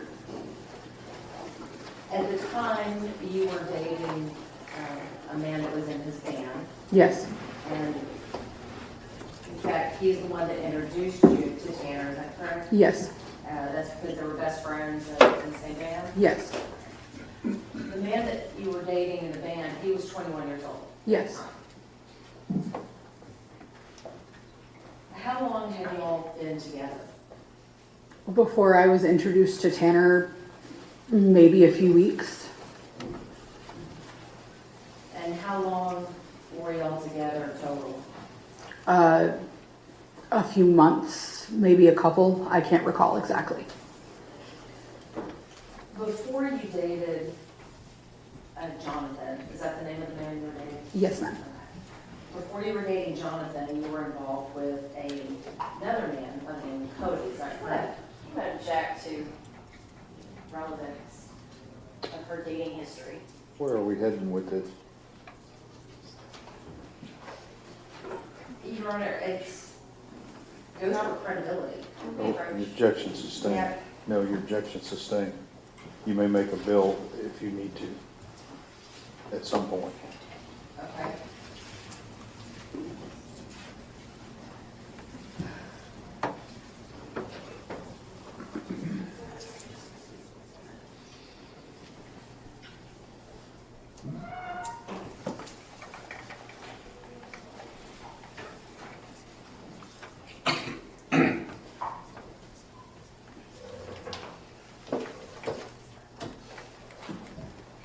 Alright, so you were 16 years old, dating a 21-year-old, and then you two broke up. Yes, After you broke up with, or after Jonathan broke up with you, that's when you began dating Tanner. yes. How long after you and Jonathan broke up did you begin dating Tanner? Very shortly, I did it because I thought it was going to hurt Jonathan's feelings. I was 16 and very childish. And so you and Jonathan broke up, I want to say it was in May, End of May. end of May, and then by the beginning of June, you already moved on. I wouldn't call it moved on, more so as, again, I was being childish and petty. I want to talk a little bit about the band that Tanner was in at the time. Yes, You had testified earlier that you had gone to Tanner's house with Jonathan, yes, and that was to do band practice. yes. Was the gentleman that I referred to earlier by the name of Cody, was he also in that band? In Recover the Lost, I don't think so. I can't recall exactly. What kind of music did this band play? Like post-hardcore, screamy, yelling music. Not kind that you hear on a top 40 station? No, ma'am. And you would go and watch the band practice, is that right? Yes. How often would you watch them practice? I believe I only went a couple times. Where did they practice? In Tanner's shed. So you had been to Tanner's house on several occasions? Yes. Was it just you that was there watching the band practice, or was anybody else there watching as well? I believe there was another girlfriend of one of the members there watching as well. I don't remember her name. You just didn't watch the band practice, you also went to some of their shows, correct? Yes. And there were lots of, about how many shows did you go watch? In that specific time or in total? That specific time. That specific time, I can remember maybe 2. Well, I want to go back a little bit to the practices. When you went to the practices, there was drinking going on, wasn't there? I cannot recall on that one. And sometimes it Yes, And you would smoke weed in practice. yes, And no one forced you to smoke marijuana, did they? no, And if you were drinking, no one forced you to drink either, did they? no. Because by the time you had met Tanner, you had already been drinking and drugging. Is that correct? I had already been drinking and smoking marijuana, yes. But you'd also been smoking meth. Objection, I don't know what the relevance is, Judge. Overruled, I'll let her answer it if she can. Not that I can recall, no.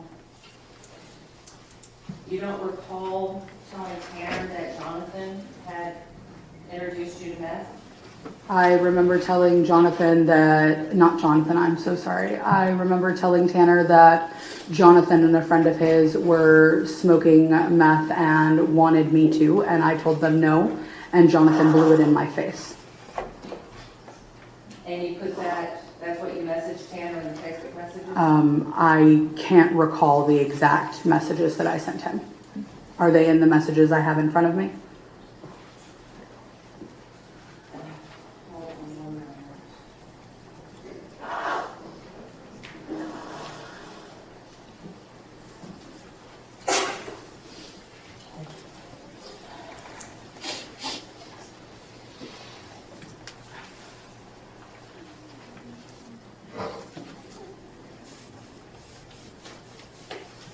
If you look at page number 17.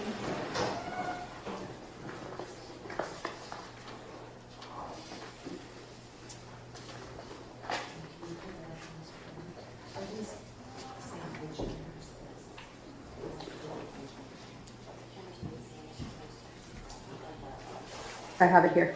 Okay. And I was going to ask if the state could put that one up on the screen. Mr. Berry? Okay. Project.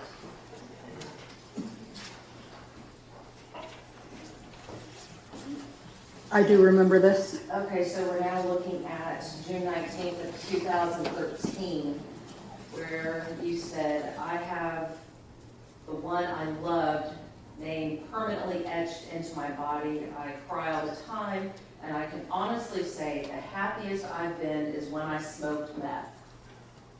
I can honestly thank Jonathan for that. He showed me happiness when he smoked it with me, and one goddamn day, I hope it kills me. Yes, I do remember this. It was that same night.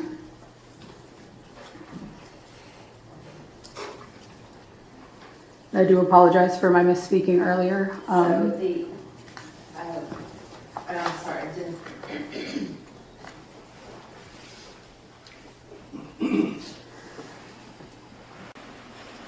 I want to talk to you a little bit about Tanner.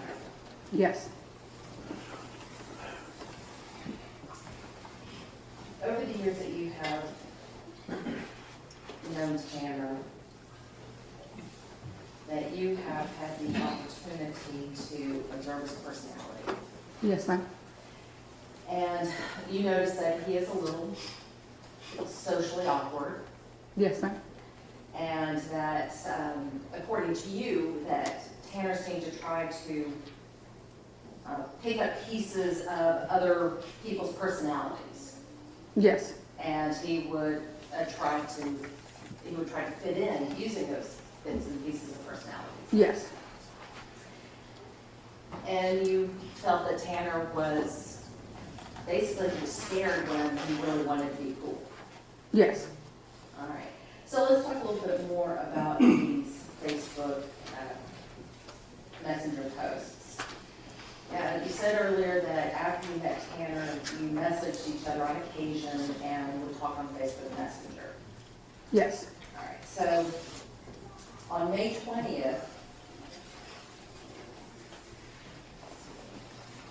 you reached out to Tanner via Facebook Messenger. I believe.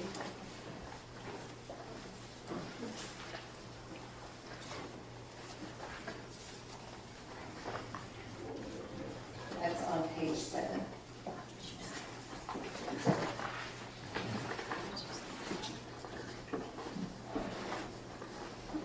And you told him that you wanted, can you put a page 7?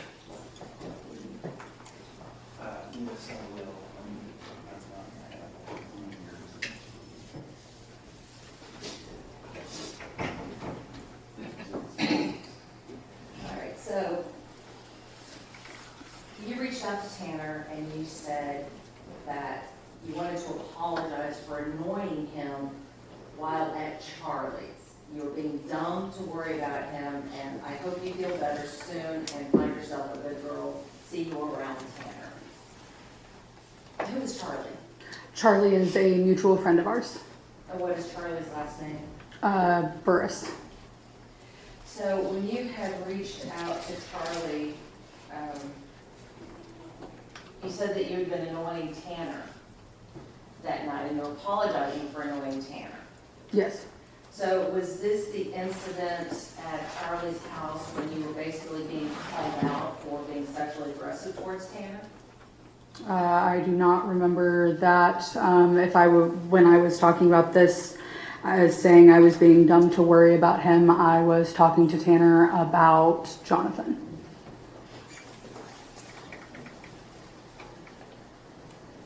Now, in this same conversation,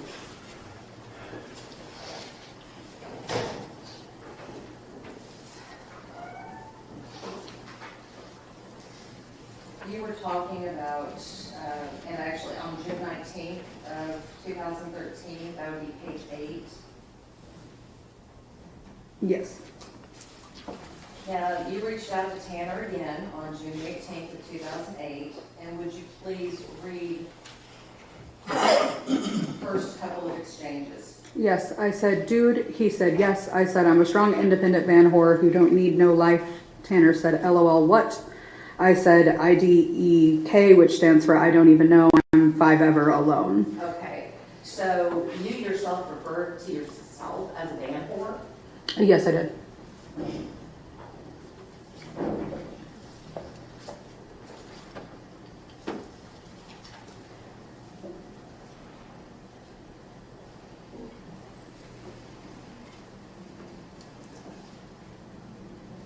Also, during that conversation, you talked about dating older men.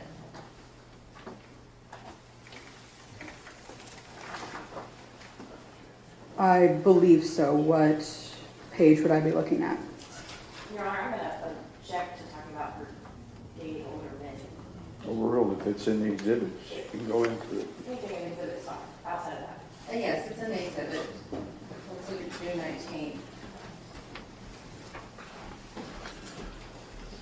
I believe it's on page 13.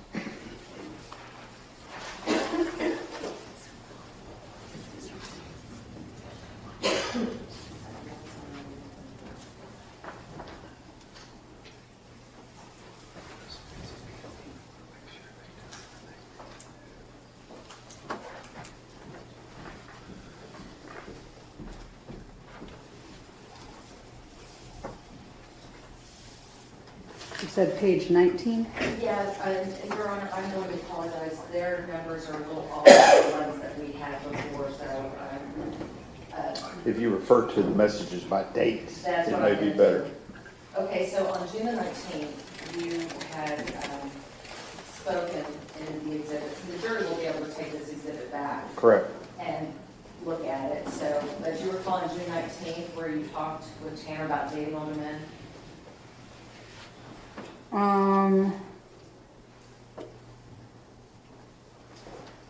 It looks like I was talking about a guy I was interested in and Jonathan in this conversation. Jonathan was older than you. Yes. Tanner was older than you. Yes. Cody was older than you.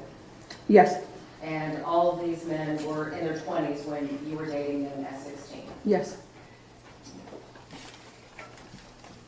And no one forced you to date any of these men, did they? No. You dated them because you wanted to, and for no Yes. other reason. When you first started dating Tanner, or I'm sorry, when you first split up with Jonathan, you said that Tanner had started showing some interest in you. And at the time, you thought that he was really sweet, didn't you? I did. And you knew that he had Asperger's. I was informed by him that he had Asperger's. I never saw any documentation stating such. But you and Tanner had a lot of mutual interests. Yes. Music and animals and things like that. Yes. All right, so when you were dating Tanner, he was never really handsy with you, was he? Not in public. And at the time that you were dating him, you had made it known that you would hit someone if they touched you when you didn't want to be touched. Yes. And you made sure that Tanner knew that from the beginning, right? Yes. All right, so let's talk about this first incident back in 2013. Was that one of the nights that you had gone to see a show? I can't remember if we saw a show that day. But you knew you were going to be partying that night, Yes. and you knew you were going to be drinking. Yes. No one forced you to drink. No, ma'am. You drank because you wanted to. Yes, ma'am. You also knew you were going to be doing drugs, Yes, ma'am. and no one forced you to do the drugs. No, ma'am. No one threatened you to do the drugs. No, ma'am. Okay. And you went back to Tanner's shed because you wanted to. Yes, ma'am. No one forced you. No, ma'am. No one threatened you to, if you didn't go. No, ma'am. You went to Tanner's place of your own free will. Yes. And it was your plan from the beginning to spend the night there. Yes. So when you went and laid down, you said that Tanner was in bed with you. Yes. And that Tanner made the first move, Yes. and you went along with it. Yes.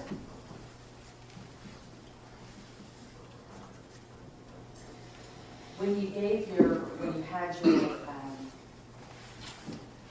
forensic interview with the Fort Worth police detective, do you recall telling him that that encounter was consensual? In the act that I did not say no, yes, I was still a minor child at 16. But do you recall telling him that it was consensual? I'll let her answer. Yes. You also spoke with the DAs, and you've also spoken with our investigators. Yes. And do you recall telling our investigators that that encounter was also consensual? Yes.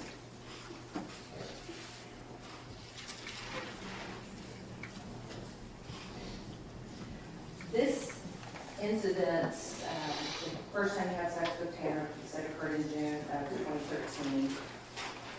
And as shortly thereafter, you were already texting him, messaging him, reaching out to him via Facebook Messenger. Yes.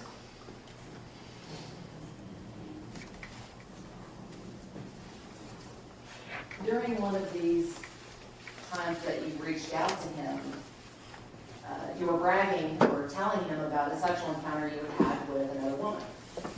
Probably. And this was in July of 2013. In fact, that was on July 8th of 2013. Do you know what page that's on so I can refresh my memory? I apologize. Their exhibit is, the page numbers are just slightly off from the one that I have. But it would be on July the 8th. I would say around page 21 or 22.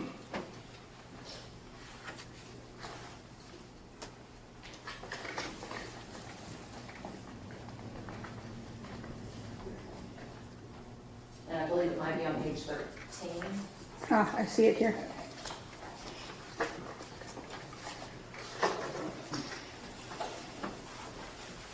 Yes, I see it. Okay. So now let's fast forward to August the 11th of 2013. Tanner had invited you over to his friend's, or to his apartment in Hazelwood. It was his friend's apartment that he was staying with. He was not on the lease that I can remember. Okay. So you were invited by Tanner, Yes. and you went over there willingly. Yes. You knew you were going to be drinking, Yes. you knew you were going to be smoking, Yes. and no one forced you to drink or smoke, did they? No, ma'am. All right.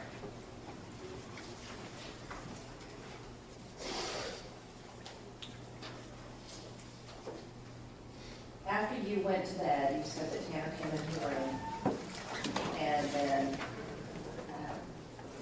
that's when y'all had sex again. That is when I woke up to him having sex with me, yes. Well, that's not what you told our investigator, is it? In fact, you told them it was consensual. Do you remember that? I don't remember talking about the second time with y'all now.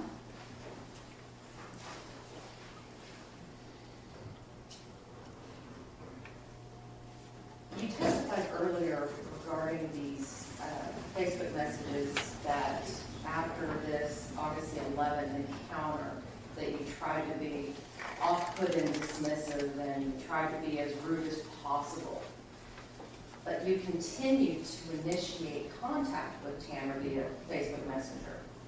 Yes, So you initiated contact with him on November the 28th of 2013. And you initiated contact with him on December the 18th of 2013. Do you remember that? yes, I do. And with the December of 2013, you asked Tanner to give you a ride to a show. Is that right? Yes, I believe it was a show that he was performing, the South by So What. I was trying to go so I could hang out with Shay and watch him perform. But you asked Tanner to give you the ride to the show. Yes, All right.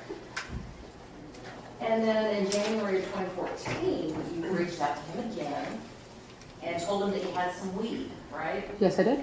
And you asked him if he wanted to chill. Yes, And you even told him that you were right by his house, insinuating that you wanted to come over to his house, right? yes, I believe we actually went to the park down the street. And then in March of 2014, you initiated contact again and asked him to go to a show with you. I believe so. Roundabout what page would this be on? It's March the 27th of 2014.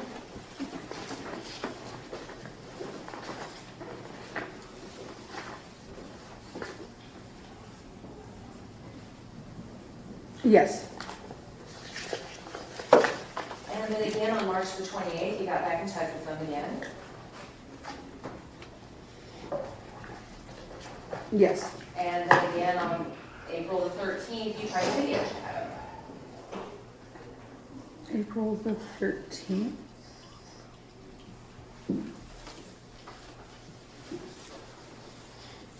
Yes, I see the audio call. And when you didn't respond, what did you message him after that? I said, answer me, faggot. All right, so on April the 14th, you and Tanner had a phone call. Is that right? Yes, And then on May the 27th of 2014, you initiated contact with him again, yes, and you asked him to come hang out with you. yes,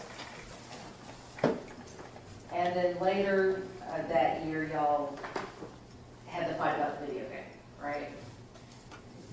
yes. I believe so. After the fight about the video game, Tanner apologized for what he said the next day. Yes, After a while, I know that you two had lost contact, but at some point, you started up another messenger thread and contact with Messenger, right? I believe so. Do we have a date so I could find it in the messages? Let's say it was July of 2017 when Tanner sent you the death note, right? Yes, I see this. All right, and then later, there was some time that y'all didn't have contact, but then in October of 2018, you agreed to do a photo shoot for the band, is that right? Yes, And in November, you did that photo shoot and posted the photos, is that right? yes, But also in November of 2018, you and Tanner talked about your job, and you encouraged him to come and apply where you were. yes, And in fact, in November of 2018, you also asked him to help you move. yes, I did. And he helped you, didn't he? Yes, he did.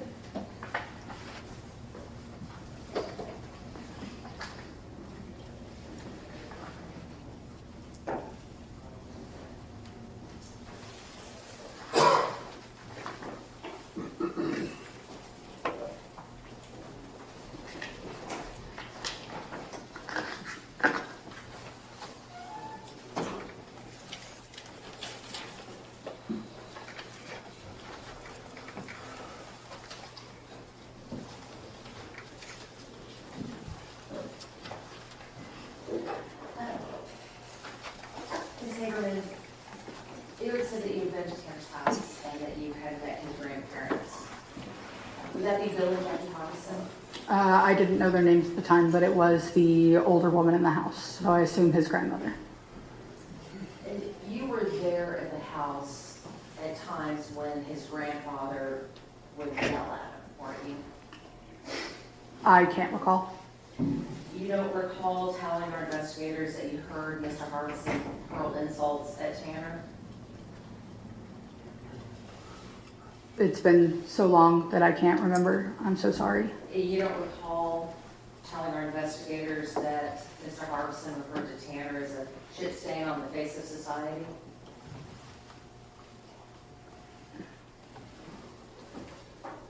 I would need to see my statement. Unfortunately, I can't recall. It's been a couple years. And you were aware that there had also been some physical altercations between Tanner and his grandfather? Yes, Tanner had informed me of those. And after one of those physical altercations, Tanner tried to kill himself? Yes, I believe so. He tried to hang himself on Facebook Live, I believe. One moment. Okay, I'll pass the minutes around. Redirect. Briefly, Judge. You were asked, or I guess you were, these older men forced you to date them. Did you force these older men to date you? Absolutely not. How old are you? 16. Would you consider yourself socially awkward? Yes.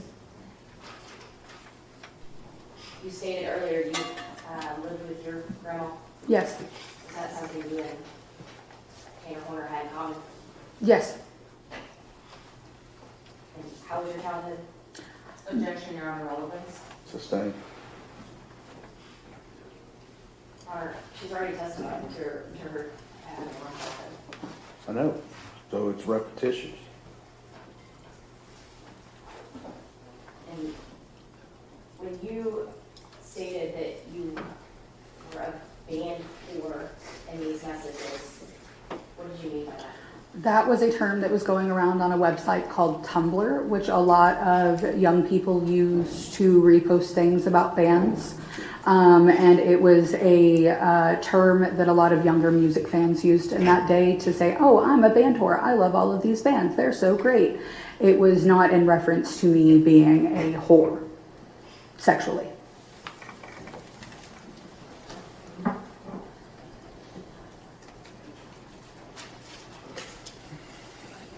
pass, Judge. Any further? Two questions. Okay. Did you file charges for statutory rape against Jonathan Harvey? No, I did not. Did you file charges against Chris Fife for statutory rape? No, I did not. Nothing further. Anything else? Nothing further, Judge. Okay. You're gonna need to stick around for just a few minutes, okay? Yes, sir. So put her in the witness room. I would like to get started with the next witness, and then when the jury's lunch gets here, we'll break. Okay?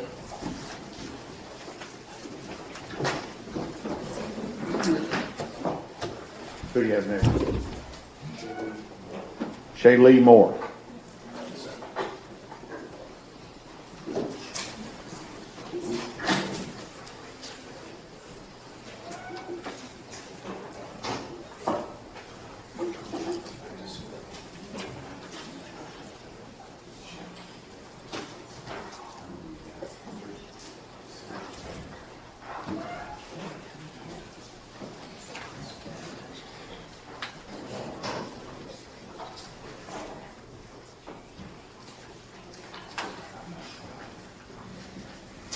Come up, please, Ben.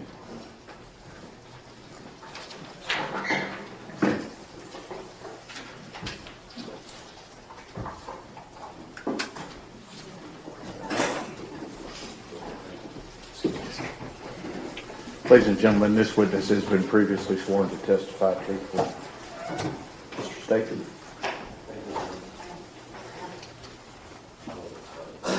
Oh, sorry about that.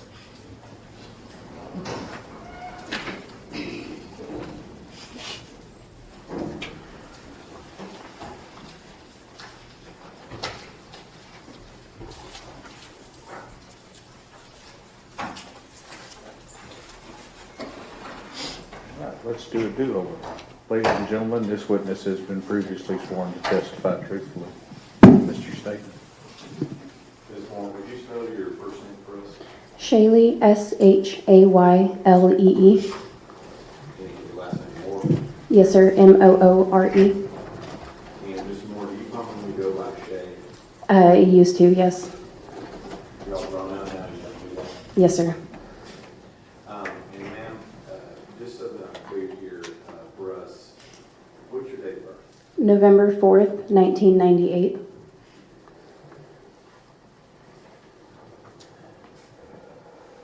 Initially, just so we get this clear, how do you know the defendant Tanner? He raped me in December of 2014. Now, what age were you when you first came in contact with Tanner? I would say around 14. That'd be 7th grade? Yes, sir. And was Tanner still in school or out of school? I believe he had already graduated. And what geographic area were you in when you were having contact with Tanner when you were in the 7th grade? Like, where was I living at the time? What places were you having contact? We would hang out at the park in Azle with mutual friends around the same time, and that was how we first came in contact. At some point after that, when you were in 14, did you similarly hang out with Tanner and some of his friends? A few times, yes. And we heard a little bit about this, but were they in a band?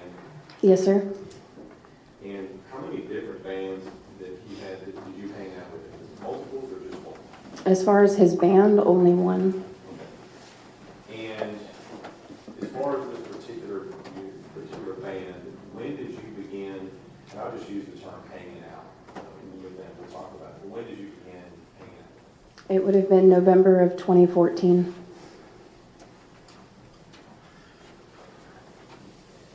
And let's talk about, when I say hanging out with the band, what type of things were you doing with the band? I was being picked up and taken to his friend's house for band practice, and I went to a few of their shows. So at this point in time, in November of 2014, what you said? Yes, sir. How old are you in November of 2014? I had just turned 16. And so November 4th of 2014, you would have turned 16. Yes, sir. And you said this sexual assault occurred a month after that in December of 2014. Yes, sir. So during this time, you said that you would go to shows. What kind of shows were these? Small band shows at Tomcats in Fort Worth. Is Tomcats the name of the establishment? Yes, sir. And what type of establishment is this? It was a bar music venue combo. And would this be where Tanner is also performing in this band? Yes, sir. And as far as that's concerned, I'm going to ask you, did you have a friend by the name of Kaylin Hagerman? Yes, sir. And is that how you got to know Tanner? She was one of our mutual friends, yes. And was she around the band as well? Yes, sir. And should you exhibit here? Sorry. That's all right. States 294. And absent the other stuff on it, do you recognize that picture? Yes, sir. And do you actually know who took that picture? I believe it was Kaylin. Okay. And do you recognize the people that are in this picture? Yes, sir. And what date was that taken? It was posted on November 21st. It was taken the night before. So this was taken, say it again, November 20th, of 2014. 2014. And in this picture, who's in this picture? Tanner, from left to right, Tanner Horner, myself, Cody Spiker, Charles Woolridge, and then the other gentleman whose name I don't fully remember. Unknown band member. Yeah. So who has to admit States 294?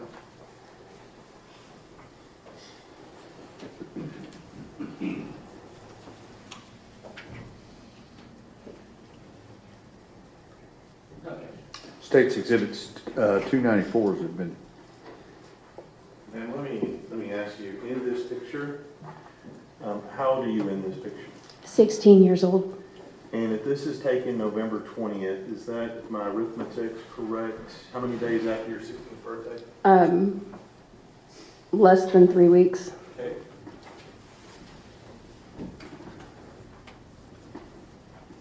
So in this particular time, in November of 2014, you said you went to a couple of shows. Were those both at this Comcast place? Yes, sir.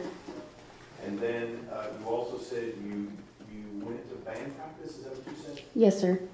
And where did you go to band practice? At Charles Woldridge's house. Is that one of those other people in that picture? Yes, sir. And so at this particular time, and you're hanging out with these people, you know what general area Charles Woolridge's house is? Is it Tarrant County, Wise County, where is it? It's in Tarrant County. It's in Arlington, if I recall correctly. Arlington. And so during this time, Judge, can we publish that to the jury? State's 294? Yes. Sure. Who is this on the left here, the only female in this? That's me, sir. That's you.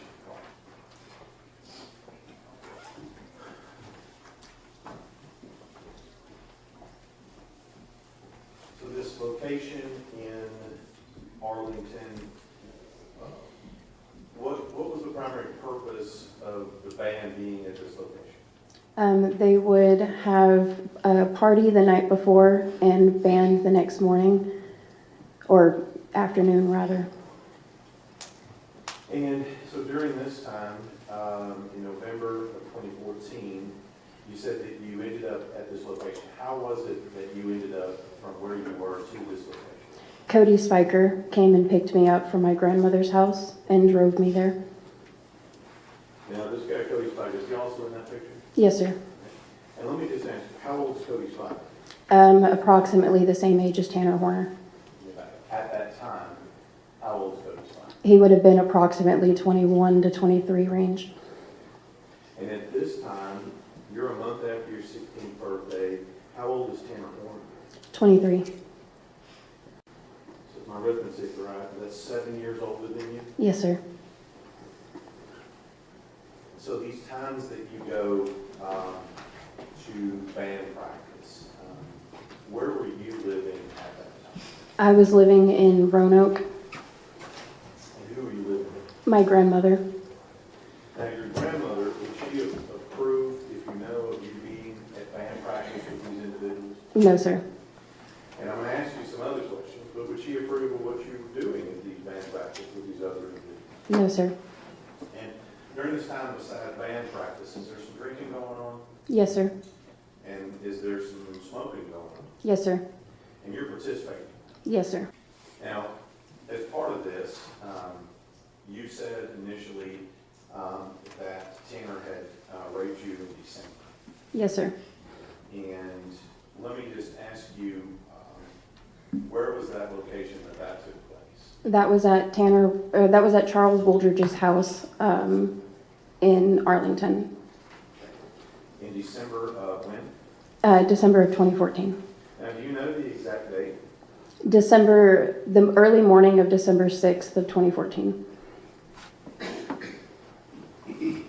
Now, let's talk about, at some point, was there ever a conversation between you and Tanner regarding your age being 16? Yes, sir. And can you tell the jury what was the substance of that conversation between you and Tanner about your age? There were multiple conversations, but the gist of them, to my recollection, was him trying to convince me that we should be in a relationship, and me telling him that I could not do that because he was 7 years older than me, and I couldn't lie about something that big, and I couldn't be with somebody with that much of an age difference between us. So at this point in time, and how did you communicate with him? Was it,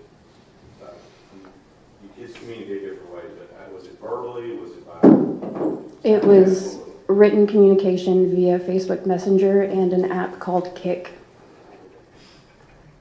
Any doubt in your mind that he knew your age? Yes, sir. Any doubt? Or no, sir, sorry. We knew what you meant. Any doubt in your mind that he knew that you had a problem with the difference between you two's age as it applied to dating? No, sir. Now, let's talk about this. Let's go back to your 16th birthday. Did you have a happy 16th birthday? No, sir. And why didn't you have a happy 16th birthday? I had just gone through a breakup with my high school sweetheart of sorts. And was that upsetting to you? Yes, sir. And when you're 16 and you just broke up with your high school sweetheart, what do you do? Depends on the person, but for me, I kind of just sought attention and tried to stay busy. And this is the time in which you've broken up and you begin hanging out with Tanner Horner. Yes, sir. And let's talk about your relationship with Tanner Horner. At any point, did you tell him that you wanted to have a relationship with him? No, sir. At any point, did you tell him that you wanted to have sex with him? No, sir. In fact, did you ever have an altercation where he attempted something with you and y'all had a discussion about what he did? Yes, sir. And where was that? That was at Tomcats in November of 2014. Was this at one of these shows? Yes, sir. And if I remember correctly, I believe it was the night that that picture was taken. Okay. So the night this picture was taken, you have a conversation with Tanner. What's that conversation? When I first got there, he told me that his mother was going to be coming and to tell her that I was 18 if she asked about my age. And then as the night progressed, he had kissed me, and afterwards we had a conversation the next day about how I couldn't do anything physical with him because of the age difference. This sounds like the second time you made that clear to me. Yes, sir. And this was in response to him trying to kiss you. Yes, sir. Now, you said Tanner Horner told you to tell his mom that you were 18. Yes, sir.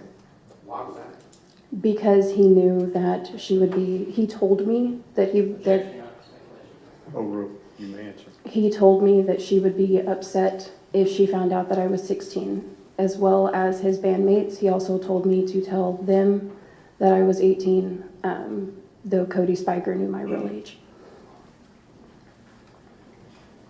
So going into this weekend, December 6th and 7th,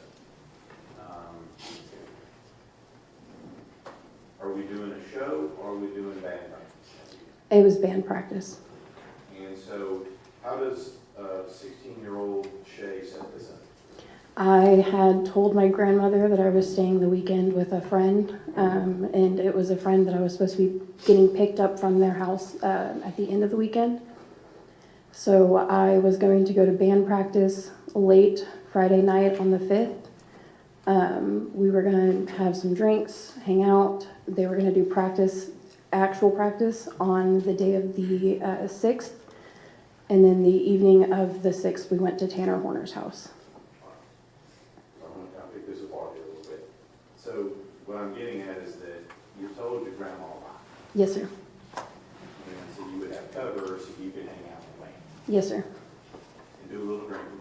Yes, sir. Now, to get to Arlington or your grandma's house on this particular weekend, how do you get from point A to point B? Cody Spiker picked me up from my grandmother's house and drove me to Charles Woldridge's house. And that's one of the guys in that picture you just saw. Yes, sir. Cody's home. All right. So you get there, what do you do when you get there? It's pretty late. We're drinking, smoking some weed, listening to music, hanging out. Initially, it's nothing out of the norm for a general house party besides the fact that I was there at 16. And so how does the night progress? What happens? We are drinking, and then eventually everything starts to wind down. People are starting to go to sleep. And I am told by Cody Spiker that me and Tanner were going to be sleeping in a bedroom. And Cody was going to be sleeping on the couch with his, at the time, partner. All right. So, a few weeks ago, you had a conversation with Tanner, and you testified that you would, Go ahead. Go ahead. Sorry. I'm just rolling on. Sorry. You had a conversation where you said you were clear with him, you did not want a relationship. Yes, sir.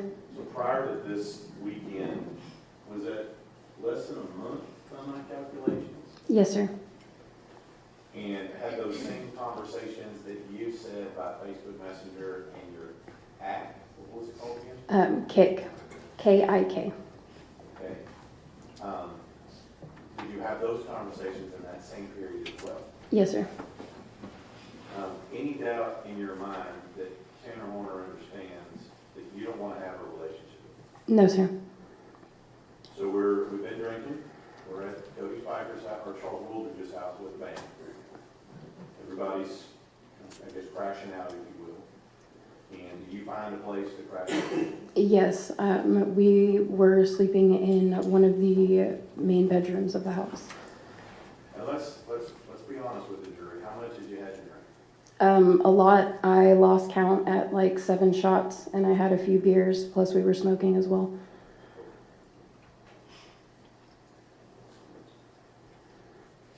At this point in time, did you bring the alcohol with you? No, sir. Did you bring the weed with you? No, sir. This was provided to you by the bank. Yes, sir. Now, when this is going on, y'all are crashing out, you said that, was it a guest house or just another bedroom in the house? It was just one of the bedrooms in the house. And at some point, did you crash out? Yes, sir. We go and we lay down. All right. Anything at that time go on out of the ordinary? As we were laying down, it was a pretty big bed, so I went to one side and he began to try to cuddle with me, and I told him that I didn't want to cuddle, I just wanted to go to sleep, I didn't want to be touched. All right. And I think you've said before that because of how much alcohol you had, you don't remember every single second that went on from the time you got to bed until you got Yes, sir. back. Yes, sir. But let's talk about what you do, Ruth. So you go to sleep. Do you sleep all night, or do you wake up at some point during the night? I wake up at some point during the night. And what causes you to wake up at some point during the night? I became conscious and came to Tanner Horner raping me. Now, I'm going to ask you some questions about that, okay? I'm not trying to pry into your private life. I'm going to ask you some questions. When you say that Tanner Horner is raping you, you understand it's not legal for a 23-year-old to have sex with a 16-year-old? Yes, sir. At any point, did you consent to have any sexual relationship, even if you couldn't consent by law, with Tanner Horner? No, sir. And so you woke up with him raping you. Now, what does that mean? Describe it, or what do you mean? What does he do with you? There are 2 specific moments that I remember as I was in and out of consciousness. He was on top of me. I was laying on my back. He had his penis inside of me, and his sweat dripped into my mouth. And then I remember coming to again, and I was on my stomach, and he had my hands pinned behind my back, and he was continuing to rape me. Let's talk about this. You said that he was on top of you. Now, let me ask a question about that, a little more of a physical question. The jury's seen a picture of you at the time, at or near the time. Yes, sir. Now, not to be rude to you, but were you bigger or smaller now than you were then? I was quite a bit smaller. Okay. And with regard to Tanner, as you see him in the courtroom today, was he bigger or smaller than he is today? He was significantly bigger. Okay. And so, at that point in time, you said he is on top of you, Yes, sir. and you indicated that his penis is inside you. Yes, sir.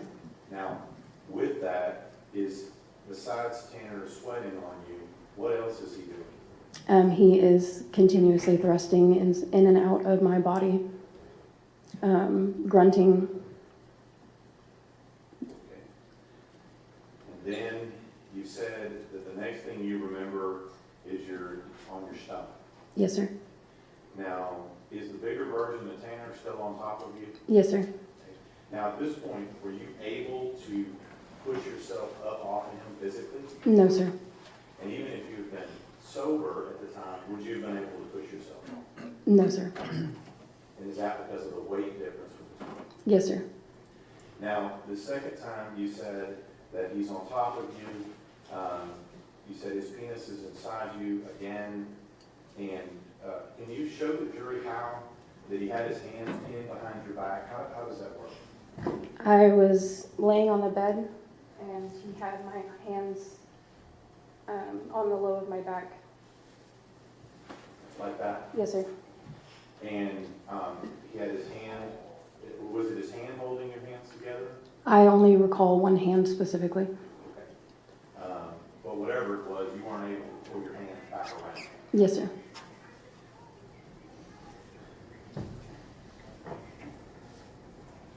What's the next thing you remember after that? We woke up in the morning, went about morning as usual.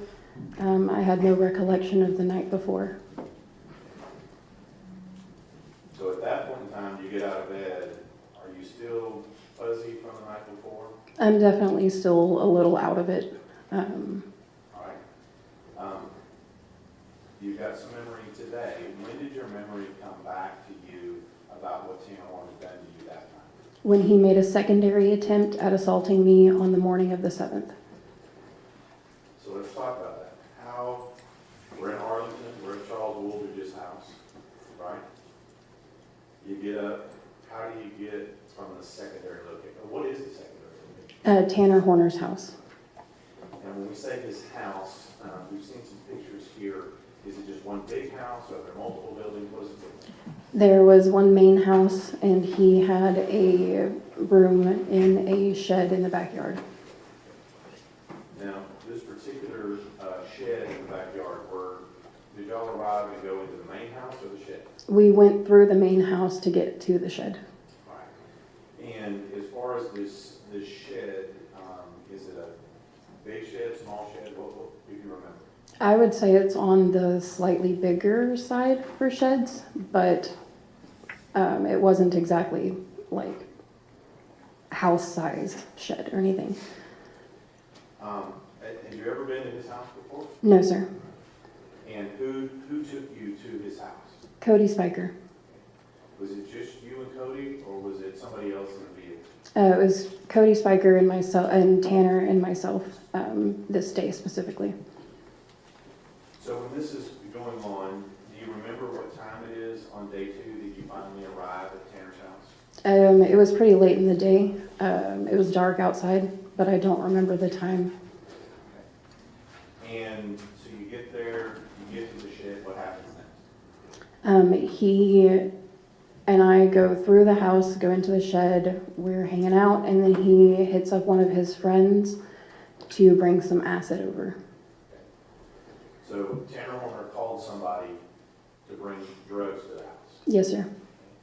Had you ever done those drugs before? No, sir. And so how does that work? In regards to what exactly? Well, I mean, what do y'all do? His friend shows up. He gives me and Tanner the acid. His friend doesn't take any. The three of us are hanging out for a while, where they're playing music videos on the TV. And then his friend leaves, and things kind of start to wind down for the night. So taking this acid, I mean, did anybody force you to do that? No, sir. This was your first time, Yes, sir. and so you're there in the house. I'm not going to ask you a lot of details about that, but how long does that go on?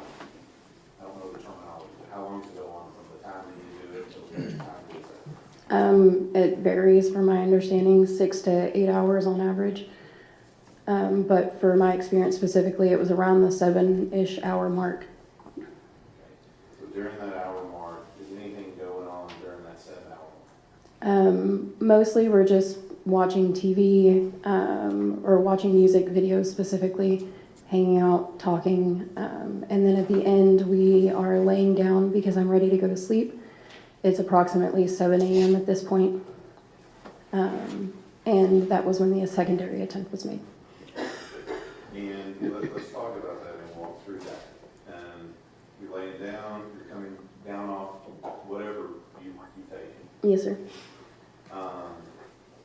You lay down, what does Tanner do when you lay down? He lays down behind me and begins touching me. You say touching, let's be more specific. What is he doing when he's touching? More specifically, I was laying on my right side on the edge of the bed. I was kind of just scrolling, just trying to occupy my brain for a few minutes because I couldn't quite fall asleep.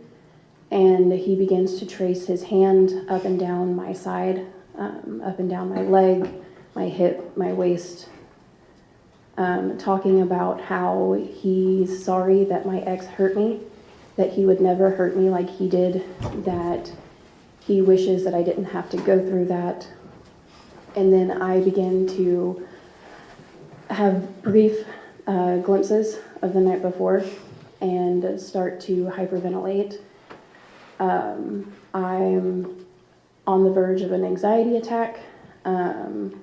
He's keeps touching me. Eventually, he starts asking me what's wrong, and I can't bring myself to respond because I didn't know how to even begin to explain what was wrong to the person that was hurting me. So at this point in time, you said things are kind of coming back. Did you say you had a physical response to what was going on here? Yes, sir. I started hyperventilating. And so what are you trying to do, if anything, at the point at which Tanner's doing this?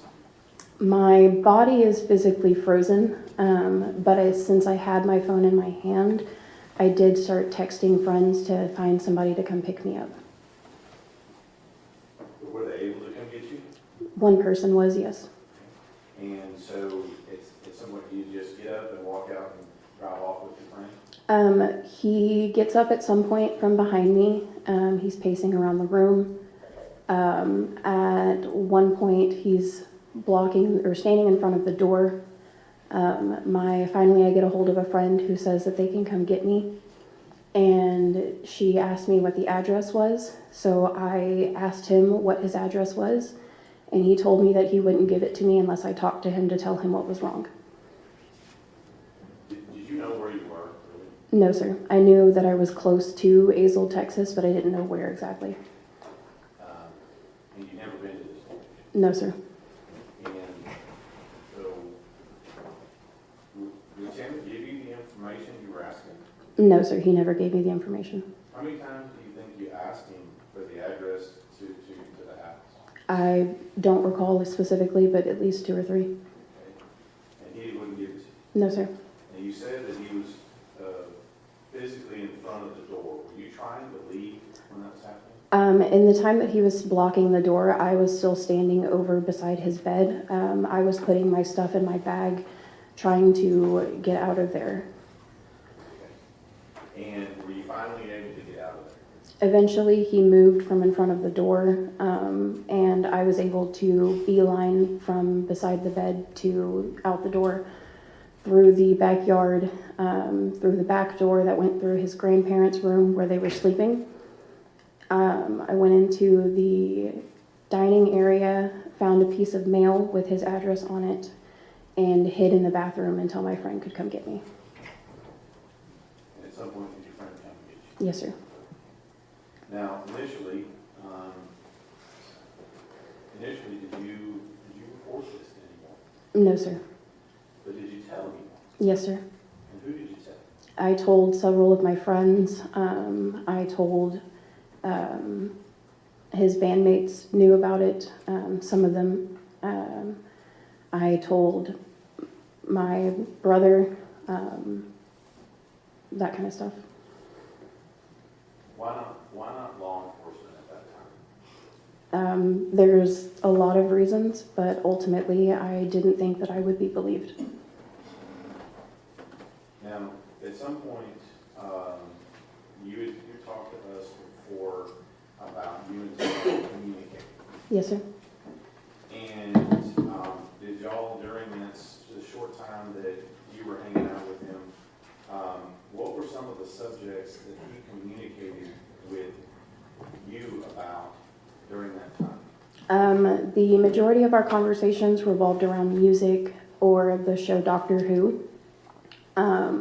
But he did disclose that he was into BDSM and rougher sex with me as well. So these are Tanner Horner having those type of conversations with 16-year-old Shay. Yes, sir. Now, at some point during this, did you begin to speak out a little more about what had happened to you? Yes, sir. I was telling people close to me, though I was limited about exactly how much I told and who I told for a few years. And then in 2018, I became public with it. And when you went public with it, did Tanner Warner respond when you went public and communicate with you about you talking about what happened to you? Yes, sir. He messaged me directly. I'm going to show you. Yeah, let's stop for lunch, okay? Get an exhibit from the last witness. We will start at 1:30.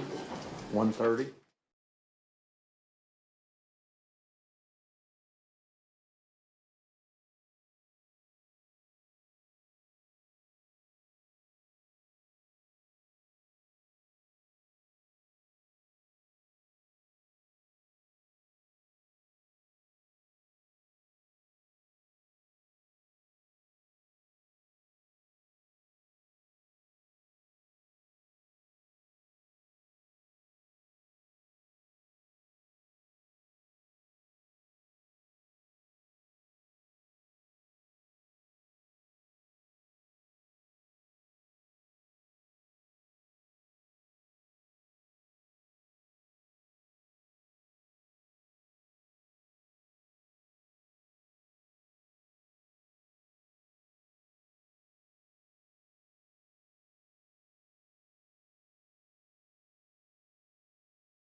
tell us to hear in the past.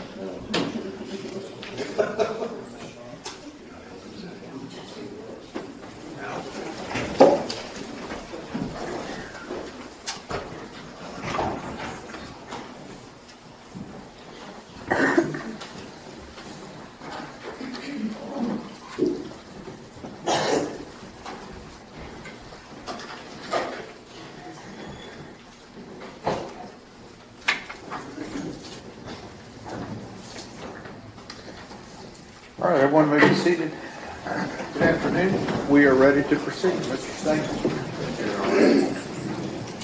Mark, I was asking you with regard, taking into 2018, that's when you had indicated you started openly speaking out about what had happened with the paint.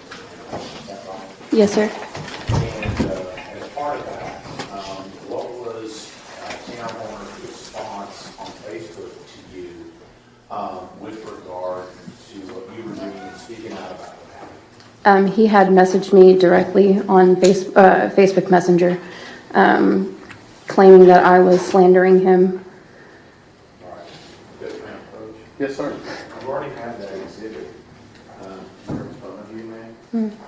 And I'm going to show you State's Exhibit 295. Is that the Facebook message that you were talking about? Yes, sir. And what is the date on this? December 20th of 2018. Okay, and is this where he's indicating that you're somehow slandering him? Yes, sir. And what were you saying at the time that that could potentially be construed as slanderous? I was posting that he was a rapist and that he had raped me when I was 16. And so have you taken a look at this entire exhibit? Is this the entirety of the message that he sent you? Yes, sir. And did you respond to this message in any form or fashion? No, sir. Is this a true and correct copy of the message? You recognize it? Yes, sir. Judge, can I ask you when State's 295?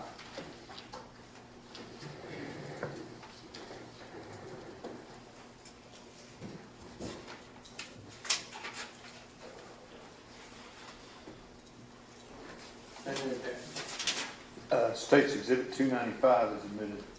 And what I want to point you to here is a couple of things here. When it comes here with regard, would you start with however, right where it says however, and read that, please? However, it has come to my attention that you've been going around slandering my name to people, saying that I raped, in quotations, you, when you know that is not the case. In the years since I've talked to you, I have not even once slandered your name or have said anything degrading about your character. I haven't had a reason to. Excuse me. I'm going to stop right there. And that's what you're talking about, where he's indicating slandering you at that point. Yes. Is that right? Yes, sir. And then this message continues on here. What does he ask you to do at the very end of the message? What does it say?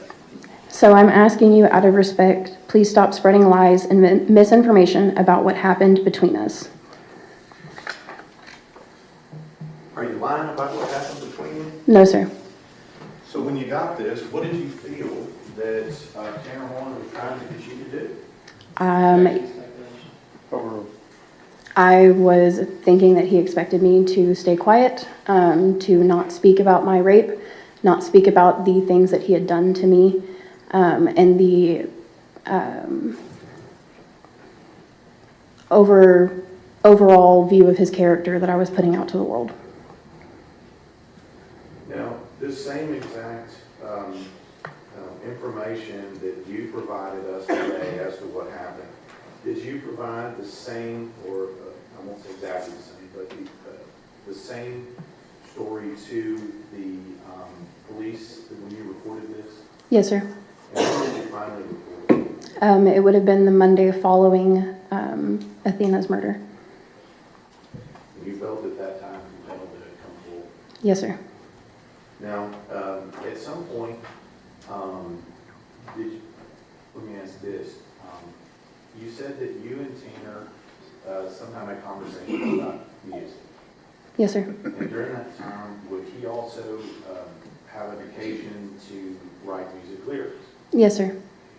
And at some point, did you come across a set of music lyrics that you believe relates to you? Yes, sir. And what else? I'll show you what's marked as states 296. Can you identify that? That is a picture of Tanner Horner that he posted on his Instagram with song lyrics as the caption. Yeah, we're correct. Yes.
With regard to Tanner Horner's, did he have an Instagram handle? Yes, sir. And what was his Tanner Instagram? Prosecution.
What they mean?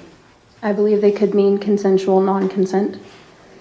And let me just ask you, with regard to that, is at some point at or near the time that he is using that handle, is that the same time that you have made the allegations that he raped you? Yes, sir. Okay?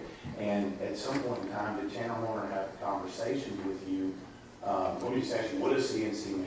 Consensual non-consent. Okay, and in layman's terms, what does that mean? It's basically rape fantasies. Okay, and is that something at or near the time that he raped you, that he communicated you with, that he had that fantasy? Yes, sir. Did he also have a fantasy, in addition to that, about tying people up and other things of that nature? Yes, sir. Mr. Go. Yes, are you aware of any bands who Mr. Horner was in after you two parted company in 2014? I heard about a couple. Are you familiar with the band called Committed and Conquer? I've heard the name, yes. At the time he sent you that message in 2018, are you aware that he was in the band Committed and Conquer? I was not paying attention to his social media, so no.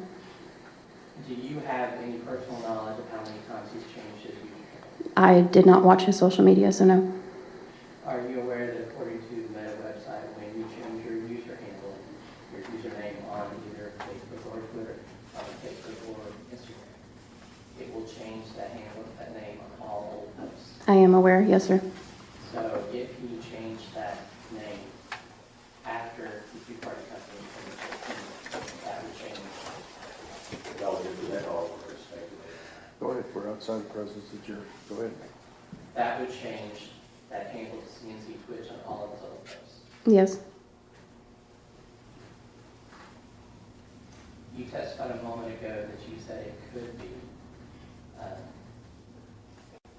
consent, non-consent. Yes. So you're not positive that that's why that was made? I never asked him directly, so no, I don't know what he had in mind when he changed his username. I just know that he has told me that he is into consensual non-consent and that it makes sense for that to be his username. That's all I have, Your Honor. Is there an objection? Yes, it's a speculation. She just said she doesn't know that why he changed his username. She knows that they had a discussion about consent, non-consent, and she knows what his user handle is. And more than that, speculation. All right, your objection is sustained as far as the exhibit, but if she wants to testify as to the other things that he told her, I'm going to let her do that. She testified that he told her at one point he was into something like that. I'll let her testify to that. But any speculation as to the exhibit is sustained. So in that vein, am I allowed to ask her about what his username means according to her, but not the exhibit itself? If No. she knows that outside of the exhibit? No? Okay. Okay. Your Honor, we've also raised an objection using term rape. I believe the charge is sexual assault. That's overruled. You never run any objection. Okay, let's go.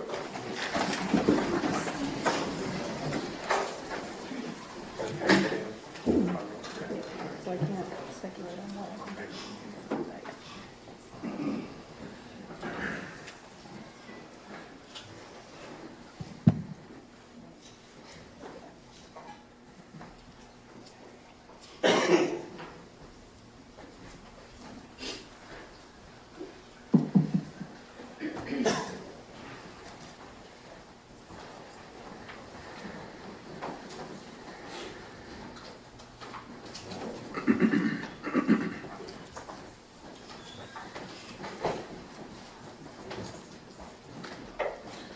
All right, everyone may be seated. Mr. Stanton, you may be seated.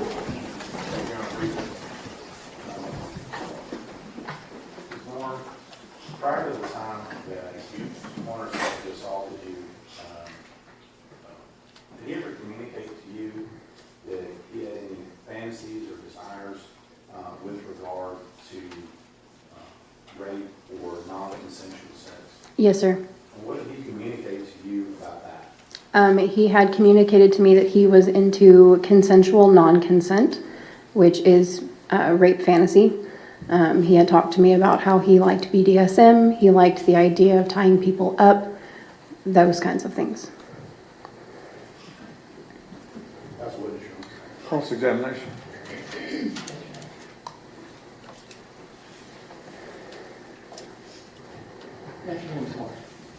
My name's Steve Phil, I know we've met before. So I have a couple of follow-up questions for you. Now, once you did report the sexual assault in, I guess, 2022, Yes, sir. you have given a few reported statements about what happened, right? Yes, sir. Let me clarify a few things from those prior statements. Now, you talked about, we already testified, you had plans for that week, right? Yes, sir. And this was you and Tanner making a plan to hang out. Yes, sir. And the plan was, you packed a bag to close for the week, right? Yes. And the plan was on Friday and Friday night to stay at your band member's house. It was Tuesday, Friday night with Charles Wooldridge, or at Charles Wooldridge's house, and then Saturday night at Tanner Horner's house.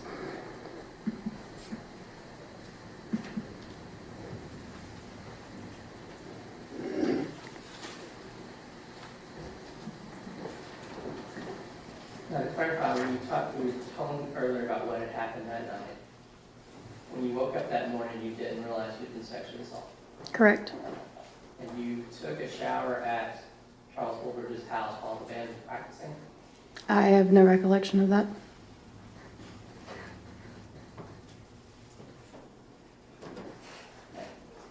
If I told you that in your original interview with Investigator Lowe and Deputy Ratliff, at the 47:39 mark, you said, yeah, I showered there. And then at the 49:01 mark, you said, from what I can recall, he was dressed when I got up. Then I remember showering while they were doing their band practice. That's possible. This was 11 years ago. I know that I wasn't hanging out with them while they did band practice, so. Sure. But if you did, if that was correct, your recollection that time, and you did shower that morning, you didn't realize that you'd been sexually assaulted at that point. Correct. I guess Cody Spiker took you to Tanner's place. Correct.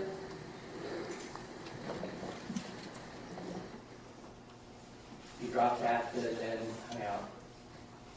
Yes, sir.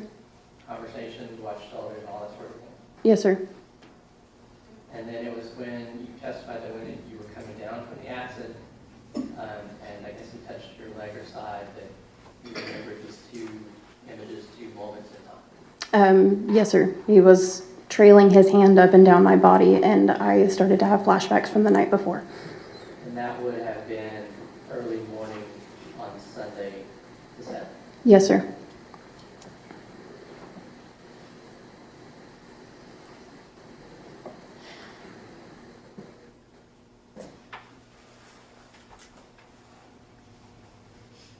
So even, you had never gained any kind of continuous memory of the event? No, sir. Those are the only recollections that I have of that night. I just want to clarify, and I think I understand what you're saying, and I know it's been a while. But you talked about Tanner got up and was pacing the shed, Yes. and he was talking to you about what's wrong, that sort of thing. Yes. And you were able to get someone who's going to come and pick you up. Yes, sir. And at that point, he was between you and the door, but you're still hacked. Yes. And then he continues to pace around and you leave. Yes. He did not follow. No.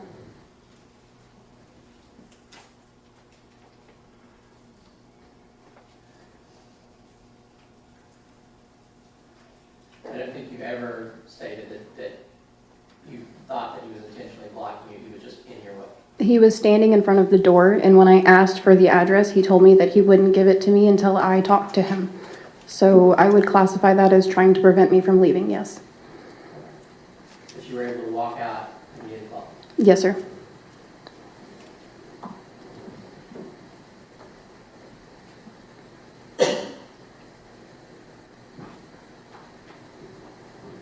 Your friend Taylor Bell's mother came to you.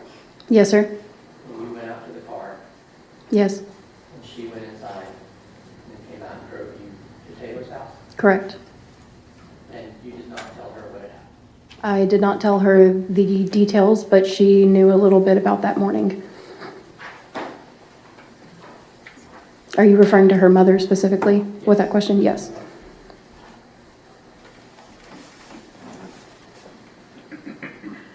So whatever you told her mother that morning, she didn't follow. Correct.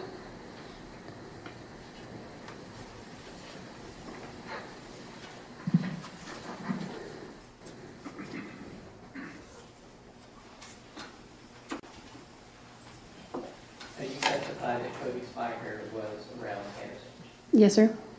and he was dating someone younger than 7. I believe so. Yes, sir. And also stated before that Taylor Bell's boyfriend was someone that's too old for her too. There was a age gap between them, yes, but not 7 years. And I believe you had stated before that there was another young lady named Woodard who was dating grown men too. Yes, sir. And this is all in this little friend group. I wouldn't say that my friend Taylor was friends with them per se, but yes, there were other women, other teenage girls that were hanging around with Cody and Tanner. I want to talk a little bit about Tanner and his communication back then. You had previously stated that he would say just off the wall, Yeah, and that he wouldn't recognize when a conversation was making people uncomfortable. yes, And he had kind of an erratic energy. I would say that, yes. Didn't understand social cues. Speculation, but yeah. Well, I don't want you to speculate. In your experience with him and seeing him in a group social setting, do you ever notice him get trouble picking up on social cues? I would say that he was weird, but as far as being able to pick up on social cues, specifics, we only had a handful of interactions with other people. So I would say yes, but I have limited experience with that. What about his appropriateness in conversation?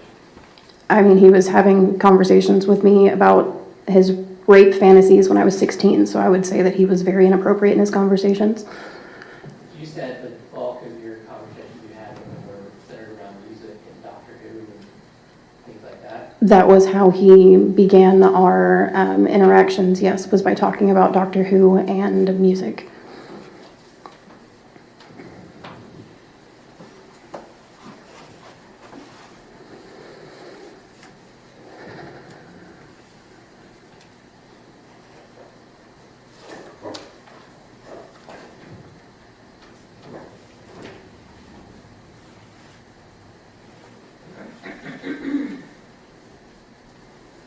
That's all I have.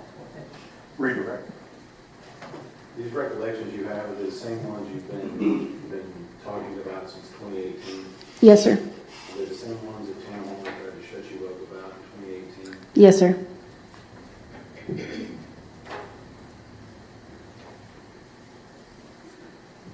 After this happened, and up until today, how is this event, how has what Tam Horner did to you affected you?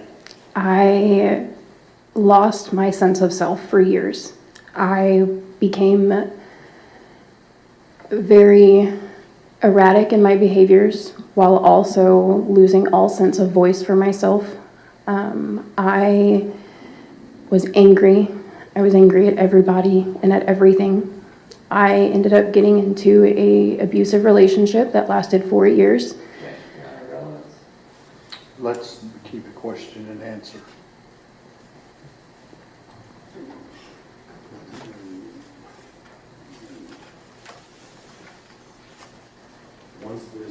Once this happened to Athena, how did you feel differently than you did before?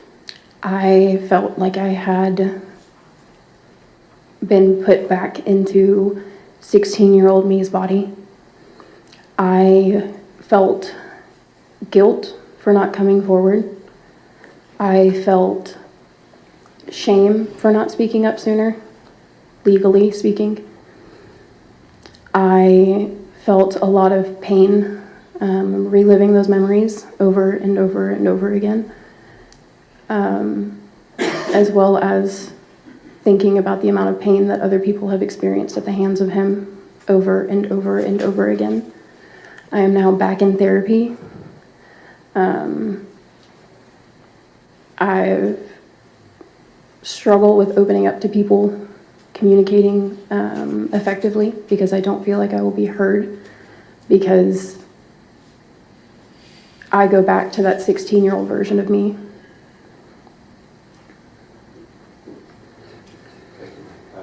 Mr. Goble. Ms. Moore, when you say that he was trying to silence you or whatever with this message, I mean, he says, basically denies the rape happens and asks you to stop spreading lies and misinformation about what happened. Is that correct? That is what he messaged me, correct? Isolation. Mr. Stegman. That's where we are. May Ms. Moore be excused subject to any potential replay? I'm mistaken. May she be excused subject to any recall? Thank you, ma'am.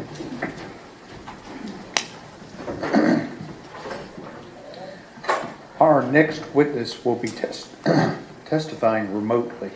So it's gonna take me a few minutes to set the equipment up. So just give me a few minutes, we'll try and get it started, and we'll bring you back in when we're ready to go, okay?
seated.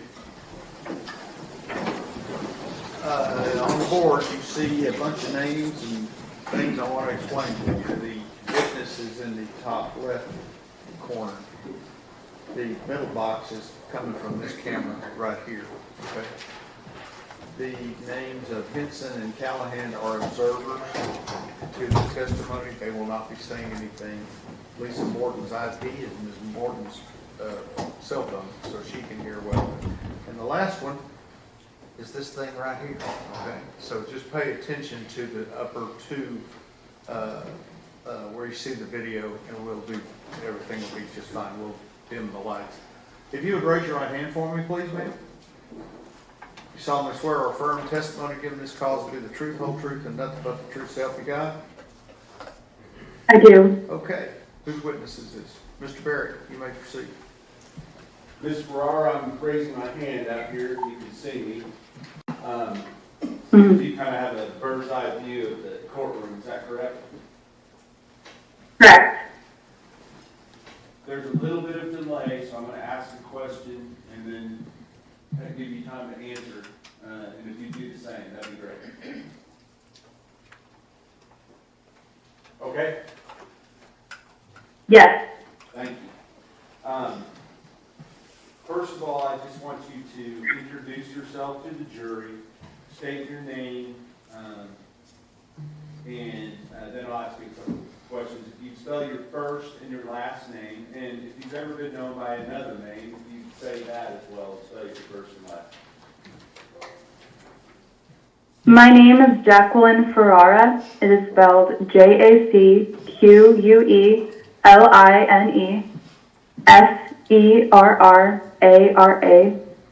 My name during the time of my analysis for this case was Jacqueline Winston, and that is WINSTON. Thank you. So, on this case, at the time, I'm going to say the date of December 2nd, February of 2023, would you have been known by Jacqueline Winston? Correct. And on that date, was there some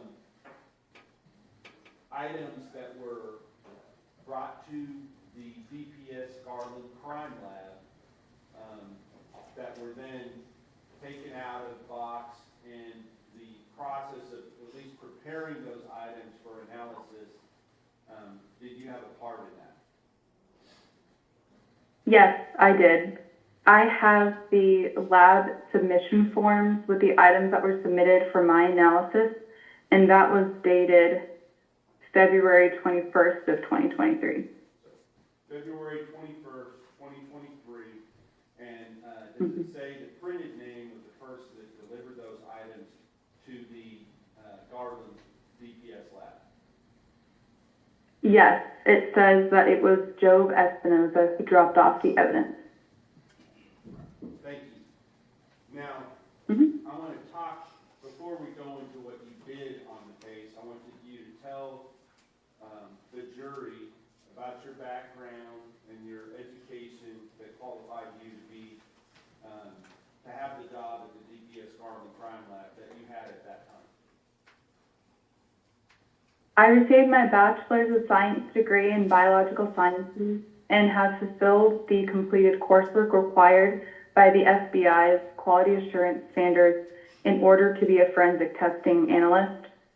I am also licensed, or I was at the time of my employment, I was licensed by the Texas Forensic Science Commission as a licensed forensic biology screener. During my employment at the Department of Public Safety Crime Lab in Garland, I was employed from, it was November of 2020 to December of 2024. After my employment, I underwent a series of training modules in order to prepare myself to be a forensic biology screener and a DNA analyst. And on this particular case, you said that you had a copy of the Garland lab submission, is that correct? Yes, the submission form, correct. And I'm going to ask to approach Your Honor just so I can show him the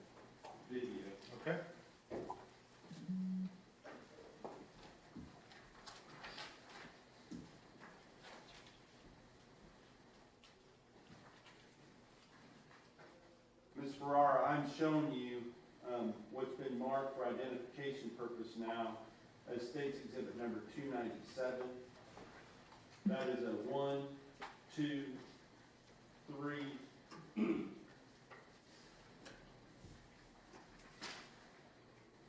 4-page document, three with the items listed, and then the original cover sheet. Oh, it's upside down? Oh, there you go. All right. So can you see that now? Is it upside down? Yes. It's upside down for, Okay, is it upside down now? no, it's right side up. Okay. I was trying to watch up there on the screen.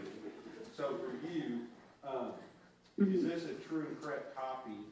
Does it appear to be, from your perspective, of the document that you have in your possession, which is also a true and correct copy of the lab submission in this case?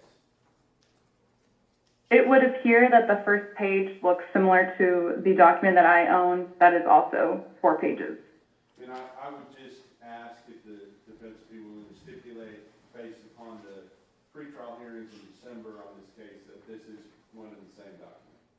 Your Honor, in the interest of judicial economy, I will stipulate these are the same documents. I trust Mr. Various. Thank you, Mr. Scoville, appreciate that. Now, with regard to this case, before I sit down, I want to identify a couple of more documents. First of all, you issued 2 lab reports related to this case, is that correct? Correct. And the first one, I believe, was issued on March the 16th of 2023, and entitled the DNA Male Screening Laboratory Report. Is that right? Correct. And I'm going to show you what's now been marked as State's Exhibit number 298, and asking, at least as far as the front page, if that appears to be that same document. It does. And then next, I'm going to show you another lab report that was issued on June the 14th of 2023, entitled Biology Laboratory Report. I'll show you that's now been marked as State's Exhibit number 300. Can you see that? Yes. Does that appear to be the same as the one that you issued in this case as well? Yes, it does.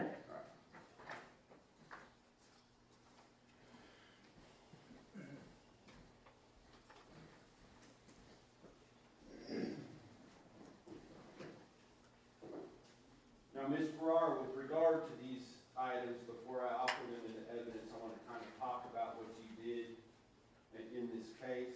Can you give just a brief, I'm going to let you talk as much as I can, to just tell us sort of the progression of the things that you did in this case. Let's just start with the first thing that you did in this case, once you were assigned to do your first lab report. So my first lab report is this DNA male screening lab report. When I was first assigned to this case, I had retrieved the evidence that was stored inside of the locked and secured DNA vault. The first thing I had to do was to enter into the larger package of evidence, which is itemized as Exhibit 01, which is a large ground box. Inside of this box, I had to retrieve the right buccal swabs and left buccal swabs from Tanner Lynn Horner in order to cut and retain those to be used as references. And did you After, sorry, go ahead. Keep going. no, you're fine. Keep up. Okay. After I had cut Exhibit 01AA, which is right buccal swab 1 from Tanner Lynn Horner, I retained the right buccal swab 2, left buccal swab 1, and left buccal swab 2, as well as Exhibit 0112AA, which was the blood card from the victim. I cut a portion of the blood card for DNA analysis to be used as a reference for the victim, and I retained the remainder of that blood card. after those known samples were cut and retained, I then was able to enter into the sexual assault kit from Athena Presley Monroe Strand and start my analysis for this male screening procedure. And what is entailed with doing the male screening procedure with regard to those items? So the male screening procedure is a procedure that I believe now is phased out of the lab, so DPS does not do this analysis anymore. But it is a rough estimate of how much total human DNA and male DNA is present on items of evidence from a sexual assault kit. So it allows us to very quickly get an estimate and a determination of which swabs, specifically inside a sexual assault kit, would be eligible and beneficial for further DNA testing. And with regard to the sexual assault kit from the body of Athena Presley Monroe Strand, did you do that analysis? Yes, I did. And explain how that analysis was conducted, please. So upon opening the sexual assault kit, I itemized the 3 swabs that were present inside, or the 3 sets of swabs. There were vaginal swabs, which are itemized as Exhibit 0201. Exhibit 0202 are anal swabs from Athena Preston Monroe Strand, and Exhibit 0203 are the oral swabs from Athena Preston Monroe Strand. So in order to start the analysis for this DNA male screening procedure, I opened up each swab box that was labeled properly with the case number for the case, my initials, and the date of examination, and a small portion from the tips of the swabs were cut and placed into a labeled tube that would then be placed on a barcoded plate and used for the lab analytical side of the DNA male screening procedure. May I ask you a follow-up question on that? Yes. I want to talk about the swabs from the defendant, the blood card, and then these 3 swabs from the sexual assault kit. When you cut those, do you cut the entire item up, or is there part of it that's still retained for further testing if needed? When a swab is cut, so a buccal swab from the suspect, when that is cut, only half of one swab is used for that DNA analysis. That leaves the remainder of that one swab for any future testing, as well as the other 3 buccal swabs from the defendant. Okay. What about with the blood card from Athena Yes. Strand? With the blood card specifically, the blood card had 4 spots of red-brown staining that was taken from the ME blood standard. I only cut a 5 millimeter by 5 millimeter portion for DNA analysis, and the entire rest of that card is retained frozen for any future analysis. And now with regard to the 3 swabs from the sexual assault kit. Mm-hmm. Is that the same? So exhibit, Sorry, I cut you off. It's okay. Exhibit 0201, which are the vaginal swabs, there were 2 cotton swabs inside of the closed swab box. So from those 2 cotton swabs, the swab tips were cut and placed into a tube for male screening. That is the same for Exhibit 0202, the anal swabs, and Exhibit 0203, the oral swabs. So I would estimate about 80% of these swabs are left for any future testing. We only take maybe 15 to 20% of the swab from the very tip of the cotton swab for male screening. Understood. So go forward from that point. Now you've cut the tips of the swabs. Tell us what you do next. So after the swab tips are cut, they are placed into a labeled tube and put on a labeled plate as well. Another analyst can then take this plate with the samples inside, and they will add the different chemicals needed during this mail screening procedure. So mail screening, or a rough definition, the procedure is where we will add chemicals that will extract any cells present in the sample to release DNA from inside of those cells or other cellular debris. Once the DNA is in solution, more chemicals are added to those samples and moved to other instruments to start what is called this quantification process. And that is where we will get the data for mail screening for my report as well, where it will let us know how much total human DNA is present in the sample, as well as how much male DNA in along with it. It will also let us know if there are any quality indicators associated with the data, or if there is anything that needs to be looked into further.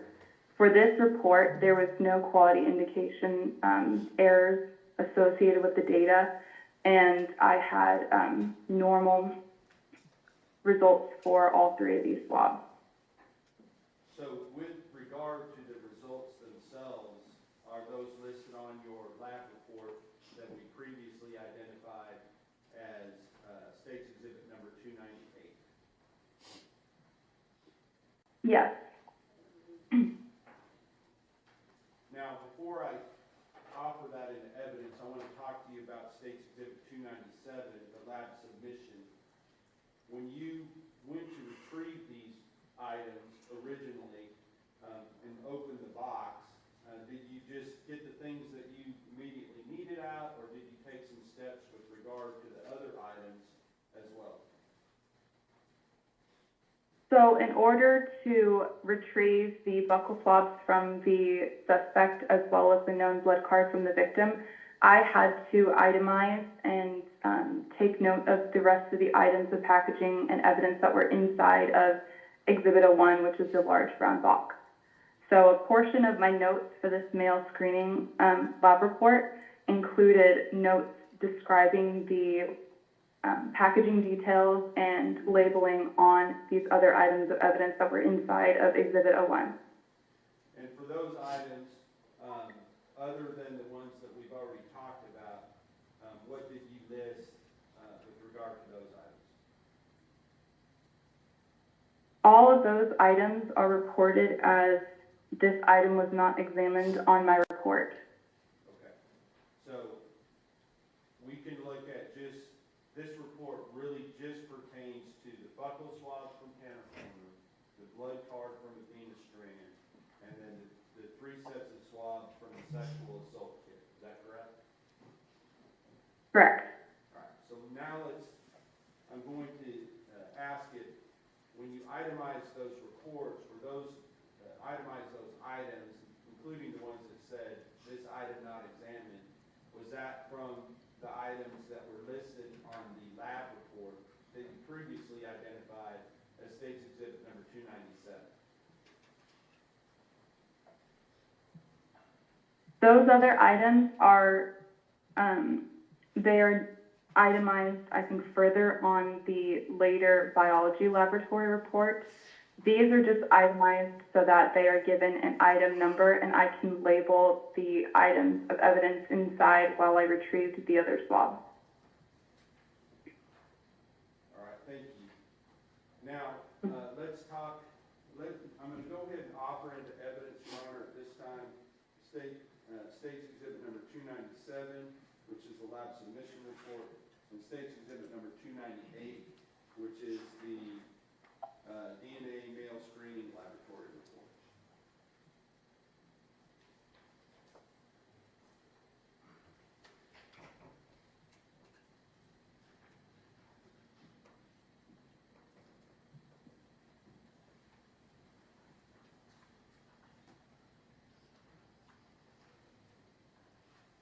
There are no additional objections on this.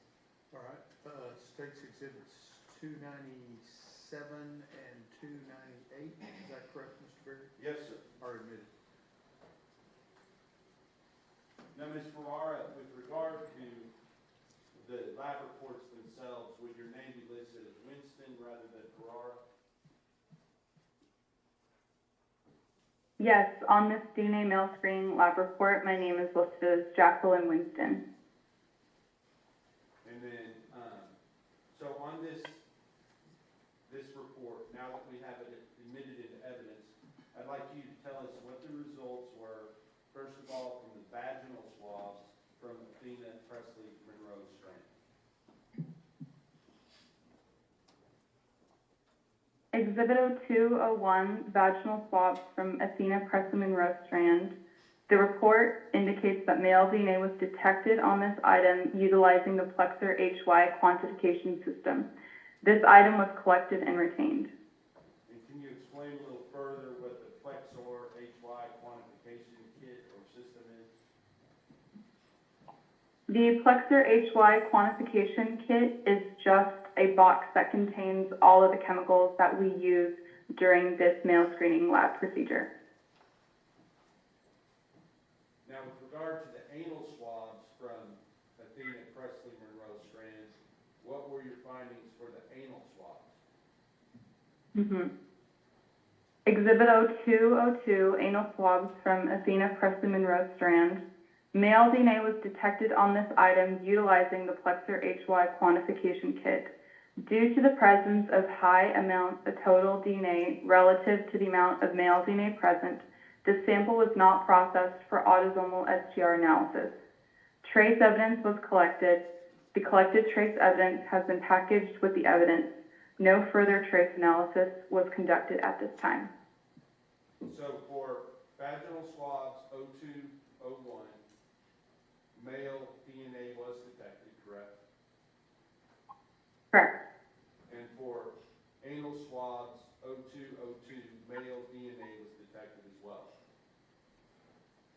Male DNA was detected, yes. Now, with regard to 0203, the oral swabs from Athena Presley Monroe Strand, can you tell the jury what your finding was with regard to those items? The results from the report for Exhibit 0203, oral swabs from Athena Presley Monroe Strand, was that the detection of male DNA on this item was inconclusive utilizing the Plexer HY quantification kit due to the low male quantification value. Now, does that absolutely mean that those items cannot be further tested? No. Any items that are positive for male DNA or are inconclusive, like the oral swabs, they are retained, frozen, and can be definitely used for further DNA testing downstream. Now, that didn't and wouldn't have involved you in that process, correct? Correct. I did not proceed along with the DNA analysis for those samples. That was another analyst who performed that work. Now let's talk about the itemization of these other things that were taken out. And is that documented in what has been marked and referred to so far as State's Exhibit number 300, the biology lab report issued on June 14th, 2023? Yes, that biology lab report has more information for all the other items that were itemized from inside of that large brown box. And when you itemize these, do you also not only say what they are, but where they were recovered from, if possible? In the names for some of these items, I will use the information that was provided to the lab via the lab submission form. I also note in my own personal lab notes that any labeling that was present on the packaging that could also help us indicate any other details such as location where the item could be found. Your Honor, at this time, I will offer into evidence State's Exhibit number 300, the biology laboratory report.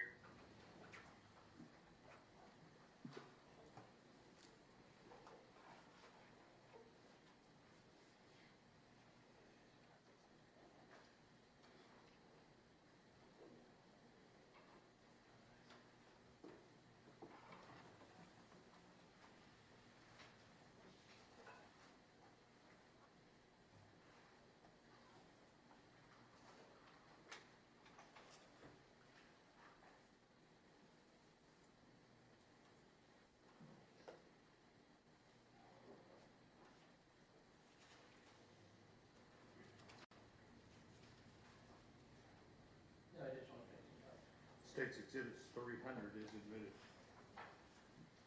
Thank you, Your Honor. Now, with regard to this lab report, I just want to kind of walk through each item and what you did and what your findings were. So let's talk in general sense. When you encounter these items, does your action depend upon what that item is, or is it the same for each item? Can you kind of explain that? Yes. So when I was performing this forensic biology screening on these items, for clothing items, there is usually the same kind of screening procedure that we will follow. If there are other items that are not typically standard, then those can be screened and approached in a different manner. For the most part of this evidence, they were articles of clothing. So for every article of clothing, they are first tape lifted. And a tape lift is just a method to collect any trace evidence that may be present on the article of clothing. So tape is used all over that article of clothing to collect any trace evidence that's present, and then those are sealed and properly packaged in another envelope in case additional trace analysis is preferred and performed later on to that item. After trace analysis is performed, if an article of clothing is needed to be tested for semen, which was the case for this evidence, then all the articles of clothing were viewed using an alternate light source to hopefully identify any possible stains that we should test for semen. Any ALS positive stains were noted and tested using a semen presumptive test, as well as... Hold on for a second. May I stop you and ask you to explain what you mean by, I think you said ALS positive, is that right? Can you explain that? Yes. So ALS positive refers to an alternate light source. So we use an alternate light source. The wavelength, I believe, at the lab is 455 nanometers. You've probably seen it in crime shows where they'll use something like a black light to hopefully identify bodily fluids or other stains. So we use a specific wavelength in the lab to hopefully identify any stains that could be tested for semen or other bodily fluids. All right, so then I stop you. So once you've done that, what's the next step? So any ALS positive stains that fluoresce would be tested with a presumptive semen test. If the presumptive semen test was positive, then I would move on to a confirmatory semen test, which would be to actually make a slide and try to visualize sperm cells for that sample.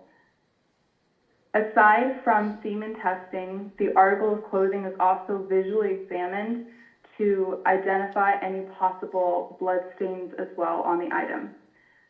So if any blood stains are visualized, or any possible blood stains are visualized, they are also tested with a presumptive blood test as well.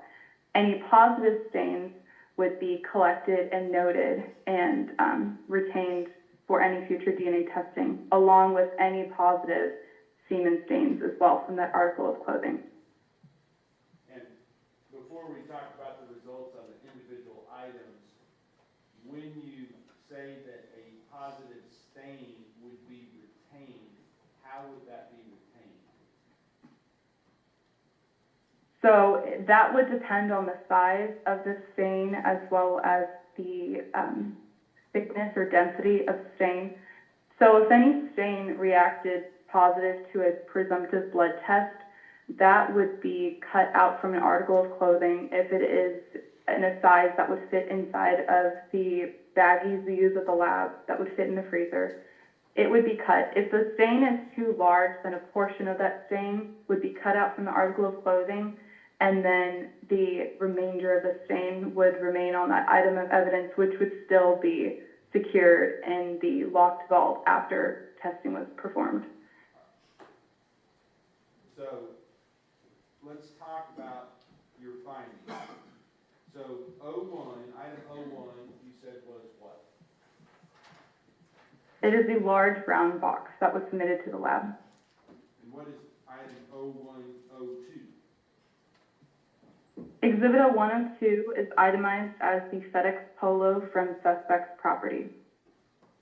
And was the presumptive testing done on this? Yes, presumptive testing for the presence of blood was performed, as well as testing for semen that included presumptive testing as well as an actual sperm search. And can you explain the findings? Presumptive testing for the presence of blood was positive, semen was detected, trace evidence was detected, or collected, The collected trace evidence has been packaged with the evidence. No further trace analysis was conducted at this time. And then I reported that samples were collected and retained for possible DNA analysis. With regard to the semen, if it had just been a presumptive positive, but actual semen had not been located, how would it have been notated in your report? It would have been notated similarly to the presumptive blood result. It would have said that presumptive testing for the presence of semen was positive, but no spermatozoa was detected. But in this case, what did it list regarding the semen? It said that semen was detected. Now let's talk about 0103. What was that? Exhibit 0103 is itemized as the gray sweatshirt from suspect's property. And let's just talk about, without regard to the trace evidence or whether you kind of generally told us what would happen with all the samples based upon what you found. So let's just talk about the findings related to blood and the findings related to semen on these items as we go through them. So 0103, the gray sweatshirt from the suspect's property. Presumptive testing for the presence of blood was negative. Semen was detected. 0104, a multicolored sock from the suspect's property. No stains having the appearance of blood were observed. Presumptive testing for the presence of semen was negative. There is an additional reporting statement on here too. It says that swabs were collected from this item and retained for potential DNA analysis. That is another type of analysis that we can perform on clothing in addition to the presumptive test that I have noted on previously. I collected swabs from this article of clothing, this multicolored sock, to hopefully collect any potential skin cells that could indicate who that sock possibly belonged to. So in this case, in addition to tape lifting the sock, looking for any positive ALS stains to test for semen and presumptive blood tests, that item was also swabbed and the swabs were retained for any potential further DNA analysis. All right, next, the 0105, the white and green Hanes underwear from the suspects, found on the suspect's property. Presumptive testing for the presence of blood was negative. Presumptive testing for the presence of semen was negative. And swabs were collected from this item and retained for potential DNA analysis. All right, now 0106, is that one item or multiple items? 0106 is one item. It is a medium brown paper bag, but inside of that brown paper bag, there were two items inside. The first one is listed as 0106-AA, is that correct? Correct. And what was that? That is itemized as blue jeans from suspect's property. And what was the findings on that? Presumptive testing for the presence of blood was positive. Presumptive testing for the presence of semen was negative. Samples were collected and retained for possible DNA analysis. And 0106-AD, the second item from 0106? It is itemized as a multicolored sock from suspect's property. No stains having the appearance of blood were observed. Presumptive testing for the presence of semen was negative. swabs were collected from this item and retained for potential DNA analysis. And I think I'm gonna just go over the rest, any items where you have positive findings, other than to just name them what they are. So the next item, 0107, the FedEx Polo from Tanner Lynn Corner, were there any findings, positive related to that? No. 0108, black and gray socks from Tanner Lynn Corner. No. 0109, jeans from Tanner Lynn Corner. Yes. Can you explain what the findings were with regard to those jeans labeled as 0109? Presumptive testing for the presence of blood was positive and semen was detected. And what was done as far as collecting samples from that item, the jeans? Those samples that were positive were collected and retained for possible DNA analysis.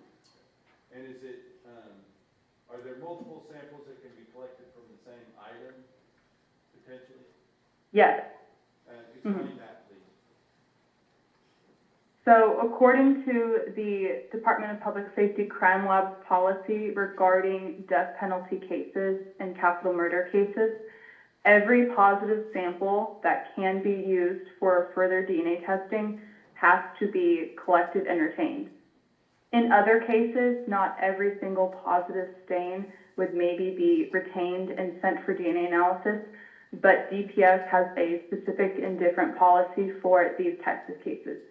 So every single positive sample and positive stain that was identified and collected from these items of evidence were stored frozen, and I believe, you would have to confirm with the DNA analyst, but I believe they were all additionally sent forward for DNA testing. All right, thank you. Now let's talk about item number 01-10. What was that, and what was the results? Exhibit 0110 were black Hanes underwear from Tanner Lane Horner. Presumptive testing for the presence of blood was negative. Semen was detected. Samples were collected and retained for possible DNA analysis. All right, let's go on to 0112 AB and AC. What were those? 0112 AB were right hand fingernail clippings and clipper from Athena Presley Monroe Strand. And exhibit 0112 AC were the left hand fingernail clippings from Athena Presley Monroe Strand. And were swabs collected and retained for DNA analysis on both of those items? Correct. Those swabs were also presumptively tested for the presence of blood. And was one of them positive for the presence of blood? Yes.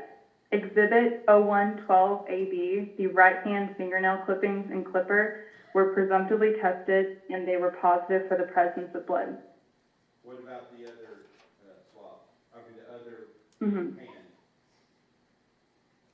Exhibit 0112 AC from the left hand, the presumptive testing for the presence of blood was negative. But as you said, the swabs were still collected and retained and sent forward. Is that right? Correct. All right. So these were fingernail clippings from the ME's office. So they were sent the actual clippings from the victim. So these clippings themselves were retained, frozen and stored, and the actual swabbings that I personally took inside the lab from these clippings were also retained, frozen, and stored. Let's talk about 0113. I believe that's green bungee cords from truck. Is that right? Yes.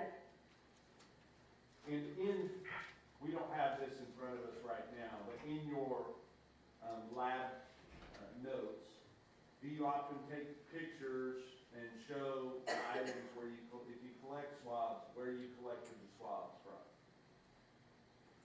Yes, I do. different swabs that are collected, say, from the end of the set of bungee cords versus the middle of the set of bungee cords?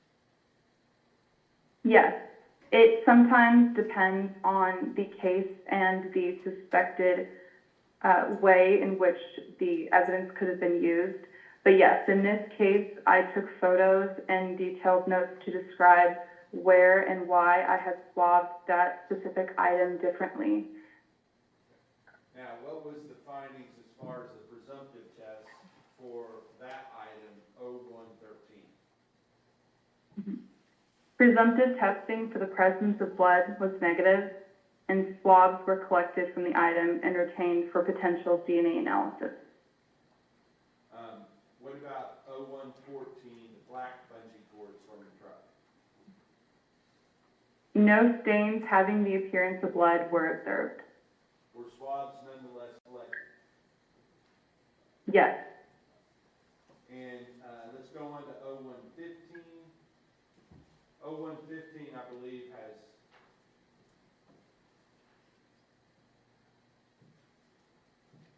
ten different items associated with 0115. Is that right?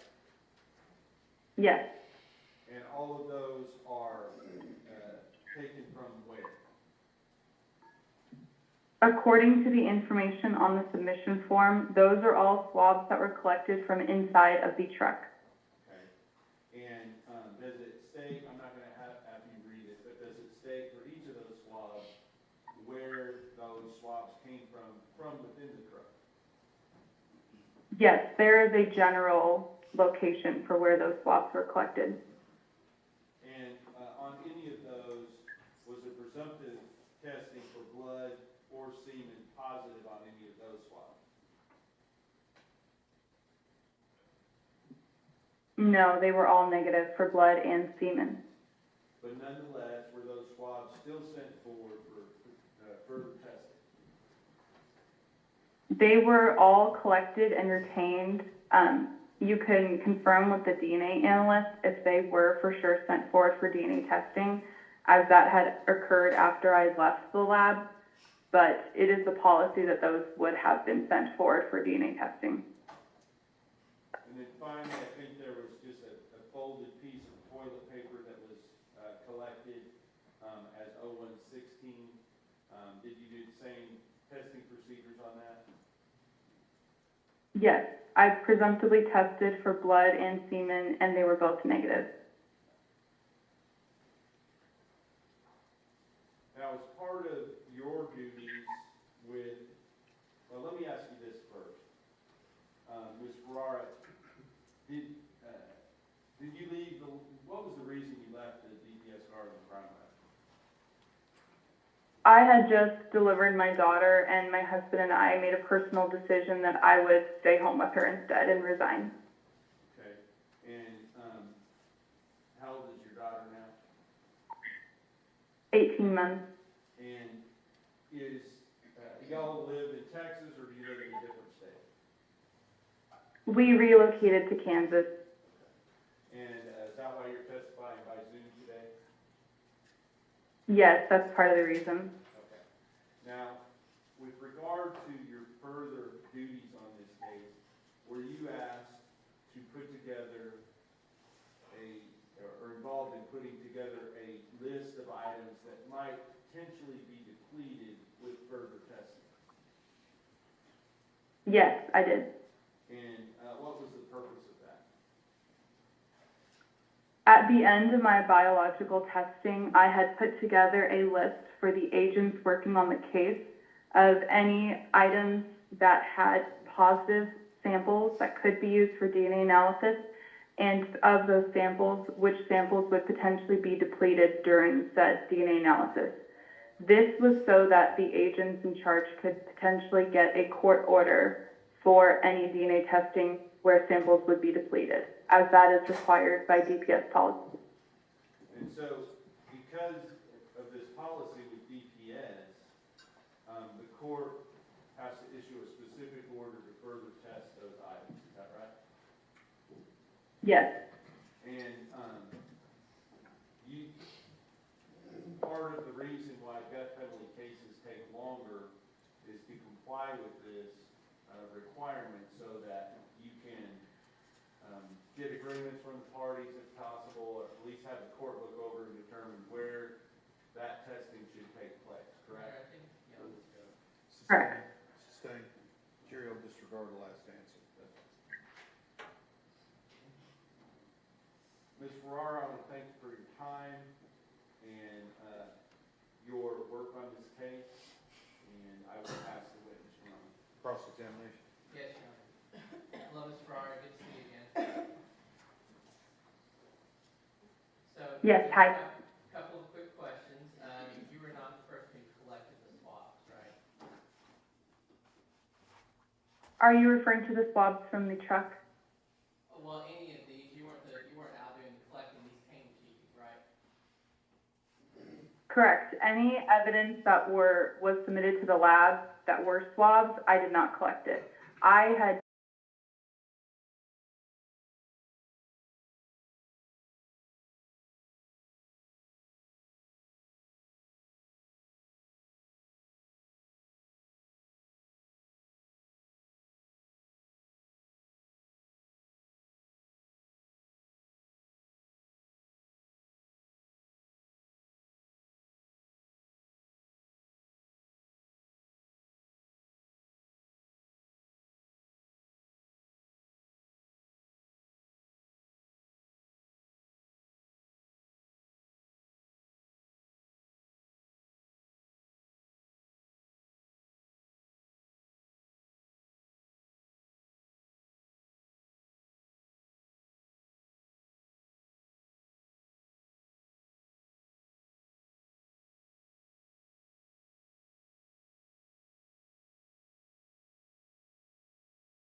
disappearance of a young girl by the name of Dennis Gray?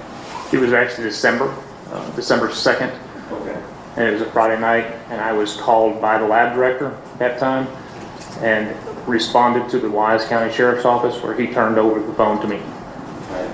And once you got the phone, what did you do? At that point, I returned and went to the laboratory and attempted the extraction. And where is your laboratory located? It's in downtown Dallas. Is it right there? Or describe where in downtown? It's right near Dealey Plaza, 207 South Houston. Gotcha. And may I approach you, Ryan? Yes, sir.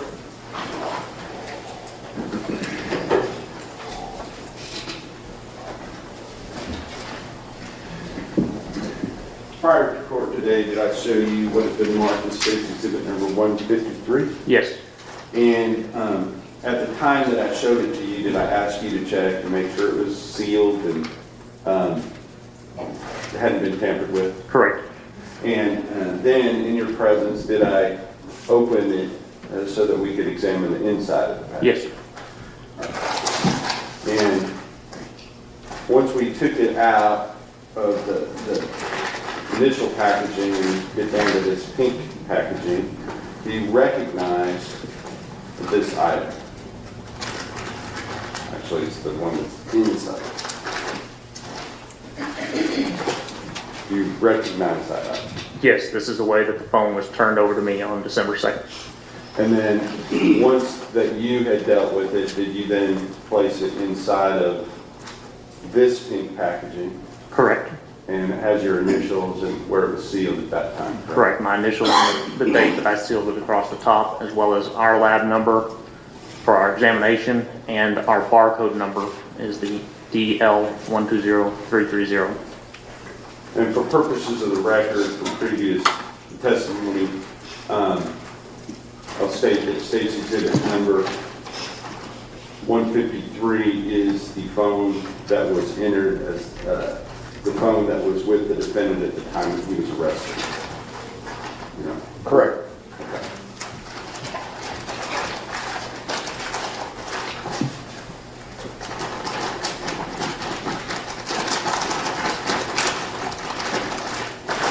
Now, were there some other items besides the phone that you were asked to examine as well? Yes, a few days later, they also brought 2 gaming systems and a laptop. And we're just going to talk about the phone this time. Get it back in the package.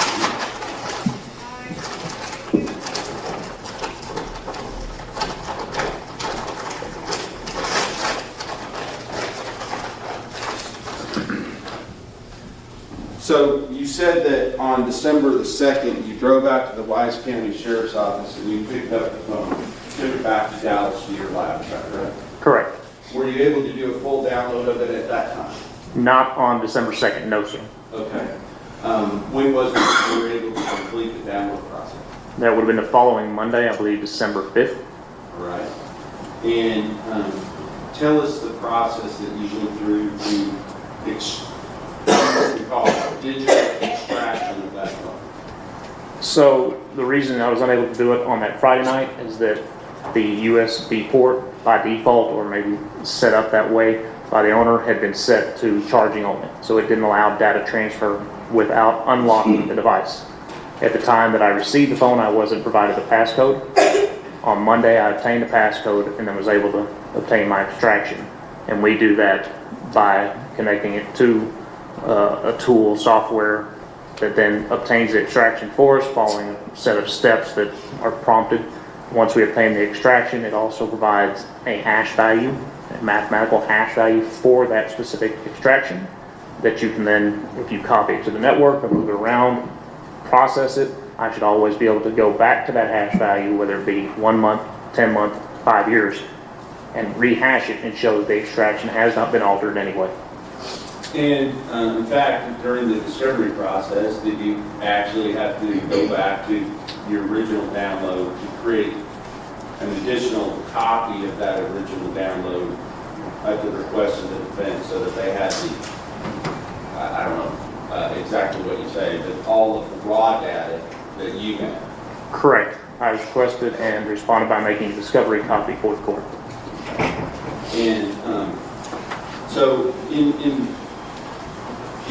there's a whole lot of different reports that you can generate with regard to this, but the one I think that generally is, what is the one that's generally used to sort of, for a layperson like myself, to go through the phone and just see what they might be able to find on it? So when we are requested to perform an examination, it kind of falls one of two ways. Either we're giving them a lot of data and kind of guidance on what they're looking for, and we conduct a full-blown forensic examination, or they can request a portable case, depending on which tool we use. It goes by a different name. But that portable case puts all that raw data, process it in a way that, yes, the investigator can go through, look at emails, look at text messages, etc., and they can look at it themselves. In this case, I created a portable case using Cellbrite, and then commonly referred to as a reader report. And based upon the reader report, we then requested to go back on the days following November 30th, I guess the specific dates of December 1st and December 2nd, where you asked to look at some cell searches, or internet searches that might have been done on that phone, and then also some images that may have been accessed on that phone. Correct. And were you able to go back and verify certain times and dates that certain things were accessed? Correct. I was asked to provide a list of artifacts and asked to confirm that they did in fact come from my extraction and extracted data from the provided phone. And prior to court today, were you shown a document, I think it's approximately maybe 30 pages, 29-page document that of those artifacts, as you call them, and there's some dates and times that go with the artifacts to verify that those dates and times are correct. Correct. Okay.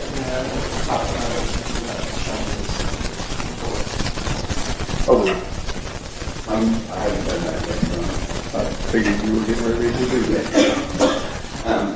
So, may I approach? Yes, sir.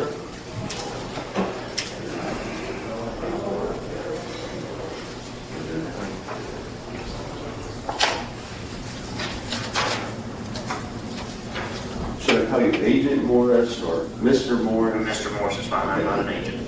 Mr. Morris, I'm going to show you what has been marked as State's Exhibit number 287 and ask you to just briefly look through that and see if that's the document that you've examined prior to court today, and I think previous to that as well.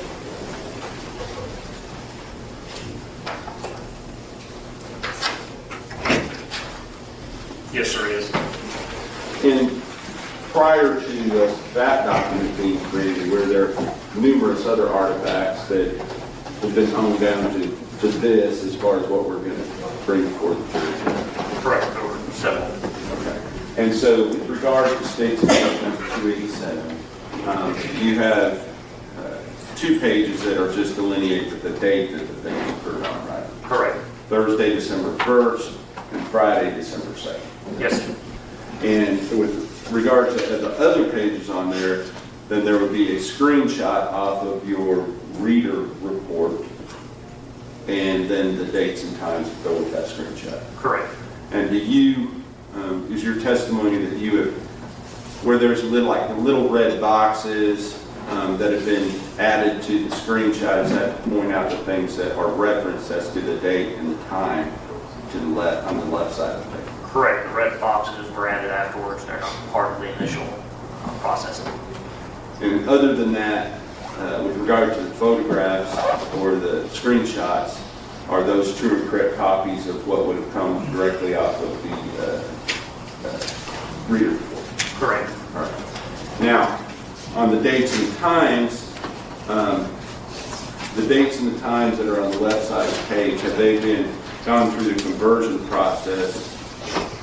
Is it the original times that you read on the reader report usually in what time zone? Usually the forensic software is going to list everything in universal coordinated time. otherwise known as UTC, or Greenwich Mean Time. And then from there, you can convert the time based on which time zone you're in. For this one, we are Central Standard Time, so minus 6 hours. So if it says over here on the left side, the date and the time, and it says CST, what does CST stand for? Central Standard Time? Do you believe it would aid the jury to understand some of the things that were being accessed by the defendant on this phone after the time, the alleged time, or the admitted time now, that he murdered Athena Strand on November the 30th, 2022? I do. I will offer State's Exhibit number 287 into evidence. Sure.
A couple more questions about State's Exhibit number 287. We talked about the red marks. Those were added afterwards, correct? Correct. I didn't make that presentation, so whoever did added those red marks afterwards just to highlight certain aspects. But you would agree that the red marks that were added were to show what the time frame is related to over here? Because there's multiple time frames on some of these. Correct. Correct. Yes, sir. And then there's also specifically as to the search where it shows web history, there's a URL or a file path that was used to get there. Is that correct? Correct. File path shows where that artifact is located within the overall file system. Now, understanding that, are the red marks helpful, in your opinion, to show that the date and the time that they're related to? Correct. Okay. Now, with regard to the date and the time, those date and times were put there before you saw this document, correct? Correct. But did you go back and verify those dates and times to make sure that those were true and correct? Correct. Each of the artifacts I was able to locate matched up to the time displayed. Okay. And with regard to that, would you adopt that as far as part of your testimony as to for the individual artifact and the time that's on the same page, that that's the time that that artifact is related? Correct, as long as it's minus 6 hours from whatever's displayed in UDC. That's it. All right, thank you. With that understanding, one thing further. Prior to court today, was there a hearing outside the presence of the jury where you did your qualifications, talked about what you were going to testify to? Yes, sir. And at that point, the defense had an opportunity to make objections to your testimony? They did. Sustained. Yeah, I don't have any objections to it as a demonstrative evidence. We would object to come back. All right, so states 287 is admitted. You may have a running objection. May I publish it? Yes, sir.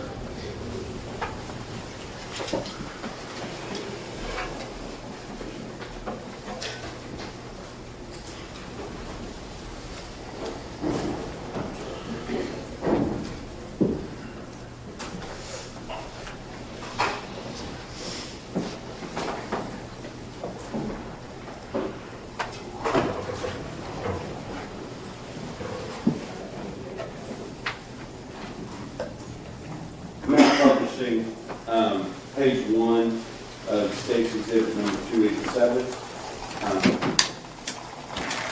Mr. Morris, as far as how these pages are related to each other, are they in chronological order?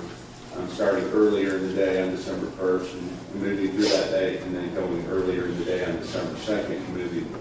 I believe so, Mr. Okay, Morris. thank you. So, the second page, page 2 of State Exhibit 287, I want to focus in on, it shows an event that occurred on December 2nd, 2022, which was early Thursday morning at 3:30 a.m., correct? Correct. And that related to an internet search that had refreshed, I guess at that time, from one that had previously. Explain, you're right. Explain to me what we're seeing here in this red box that I have focused in on with regard to page 2 of State Exhibit 287. So the search was for My Family Makes Me Out to Be a Demon. I was asked to locate that within the extraction and verify that it came from my extracted data. In doing so, I located that date, that specific search, but also located what appears to be the original search, which, if my memory serves, was actually performed on November 22nd, sometime after 10 p.m. So that this search is either a research or it's just still in its history. It was hit again, or the page refreshed back if you didn't close that tab. So this is not the initial original search. But it does show that that search was refreshed or accessed at what time of day on December the 1st of 2022? According to that, it's December 1st, 2022 at 3:30 a.m. Central Standard Time. And the total text of, because over here, if we're looking at the middle, it doesn't give the entire text of the search, correct? Correct, and you can see there as well that it's been refreshed a couple times on that date. Understood. And so, but the total text is over in this box in the lower right-hand corner. My fiance's family makes me out to be a demon. Is that right? Correct, and if you were to widen the column in the software, which you can't do with a screenshot, obviously, you could also see the entire search string. Are you talking about this column here? Yes, sir. If you widen that within the software, you'd be able to see the entire column. All right. Moving on to page number 3. Now we have an image that shows to have been accessed on December 1st, 2022 at what time? 6:19 a.m. Central Standard Time. And just for purposes of the record, can you describe what we're looking at? It's a graph, 3 circles intersecting, different subject titles of each one. And so the top circle, are they in a triangular formation? No, they're circles. Well, they're circles, but they are like one circle on top of 2 other circles. Correct, intersecting in the center. Understood. So the 3 main circles titles are what? Catholicism, autism, and nerdship. Okay. And what does it say is the intersection of all 3 of those things? It has the acronym BDSM.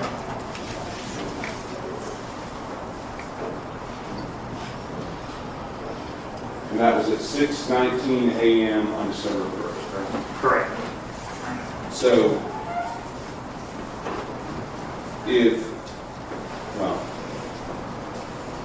let me go on to the next one.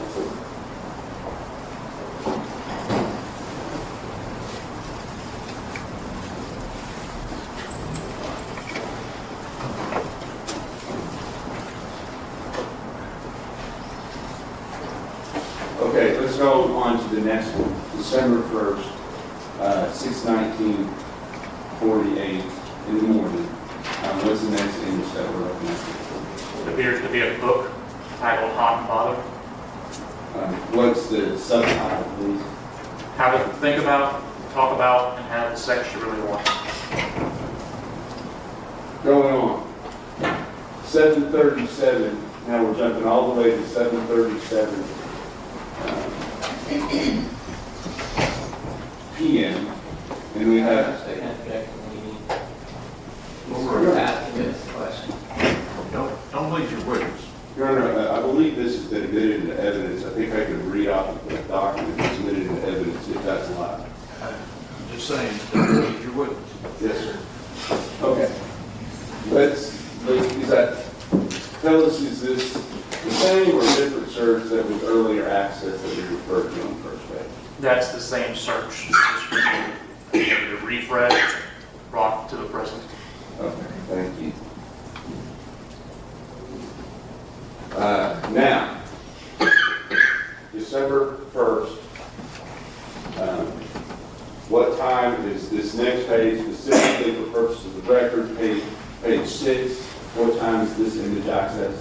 It's displayed as 1:06:05 p.m. Central Standard Time. And that's, in PM means what? Post-ring means in the afternoon. All right. And with regard to that, do you recognize that image as being a certain person? I do. And who is that? Athena Strength. Going on, same time frame.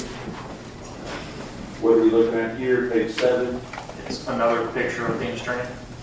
page 8, Another image of Athena Strength. page 9.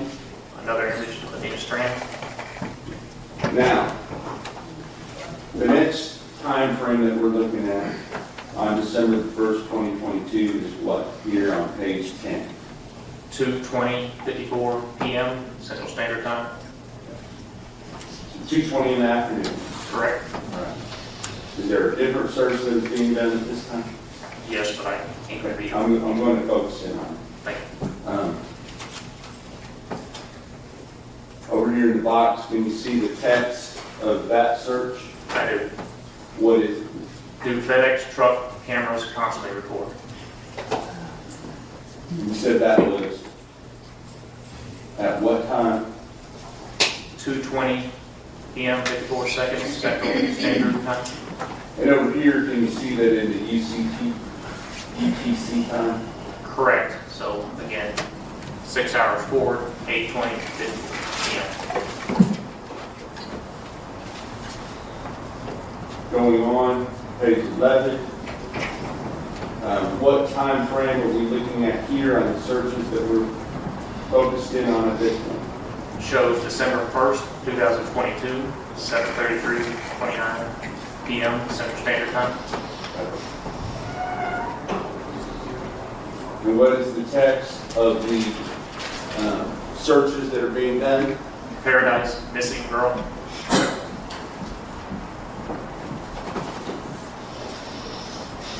And how many different refreshes or new screens were accessed as part of this? What's displayed there is 5.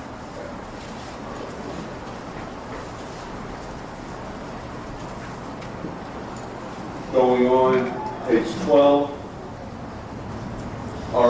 What time frame are we looking at here? December 1st, 2022, 8:16:07 p.m. Central Standard Time. And I'm going to show you, that is page 12, page 13.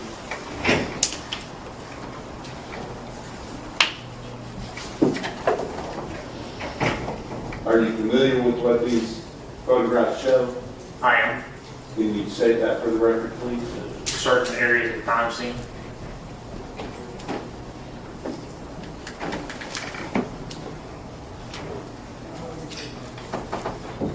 Going on to page 14.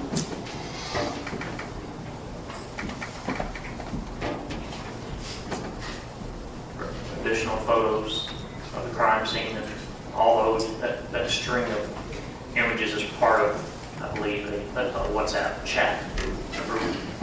And I want to ask you about, when you refer to it as the crime scene, it's hard to narrow that down because there's multiple things going on at the same time. So can you say where are the search areas or where the body was recovered? You know. I do not know each specific one. Okay, that's fine. Going on to December 2nd, 2020. At what time frame are we looking at here? That one shows December 2nd, 2022, 1:49:43 p.m. Central Standard Time. And do you recognize the person in that photograph? I believe that is Tanner Warner. Now, was this a photograph that was embedded within his phone? It is several times. And with regard to that, was it accessed though at this time of day? It pops up within that Facebook workup, which is Android's name for Facebook Messenger. So I don't know, I wasn't asked to determine if it's profile picture or how it's accessed. Yes, the image did present itself at that time. Okay. Now going on to page number 17. What time of day are we looking at here? December 2nd, 2022, 2:57:09 p.m. Central Standard Time. And is there a photograph of a young girl on there? There is. And do you know who that young girl is? Athena Strand. Going on to page number 18. Do you see another photograph? Yes, sir. Who's that? Athena Strand. Page 19, is this a different time that was accessed than the previous time this photograph was accessed? Correct. Page 20, what are we looking at here for purposes of the record? It's a missing poster for Athena Strand. Page 21, Another missing banner for Athena Strand. page 22, Another missing poster for Athena Strand. page 23, Another missing poster for Athena Strand. page 24, An image of Athena Strand. page 25, It would appear to be, again, a photo of a search or crime scene location. page 26, Another message photo alert, if you will, of Athena Strand. page 27, Another image of Athena Strand. page 28, Another image of Athena Strand. and page 29. It's still another image of Athena Strand. And these are all images that you recovered from where? These came from the extracted data of the phone submitted to the laboratory. And who did that phone come from? I believe it came from Tanner Warner. Absolutely. Cross-examination. Good morning, Mr. Morrison. Good morning. Follow-up questions for you. Now, as to this PowerPoint, you did not create that. That's correct. And your work in the digital forensic, the recovery from the phone of the artifact, is the images over here between on the right, not the word. Correct. The images on the right are what came from the extraction. The images on the left are just taken from that. Summarizing, if you will. Sure. And you're only testifying to those artifacts on the phone. You're not giving any testimony regarding who the end user was at the time or anything like that. Correct. Now, this wording in blue there, Yes, sir. that is our file path. Correct. So that's kind of where it ended up on your phone, on the phone. Yes, sir. And there's ways things get onto your phone other than you searching for them. Correct. Can you just tell me what a cache is? So a cache is, best way to describe it is a temporary storage. You have different caches within your web browsers.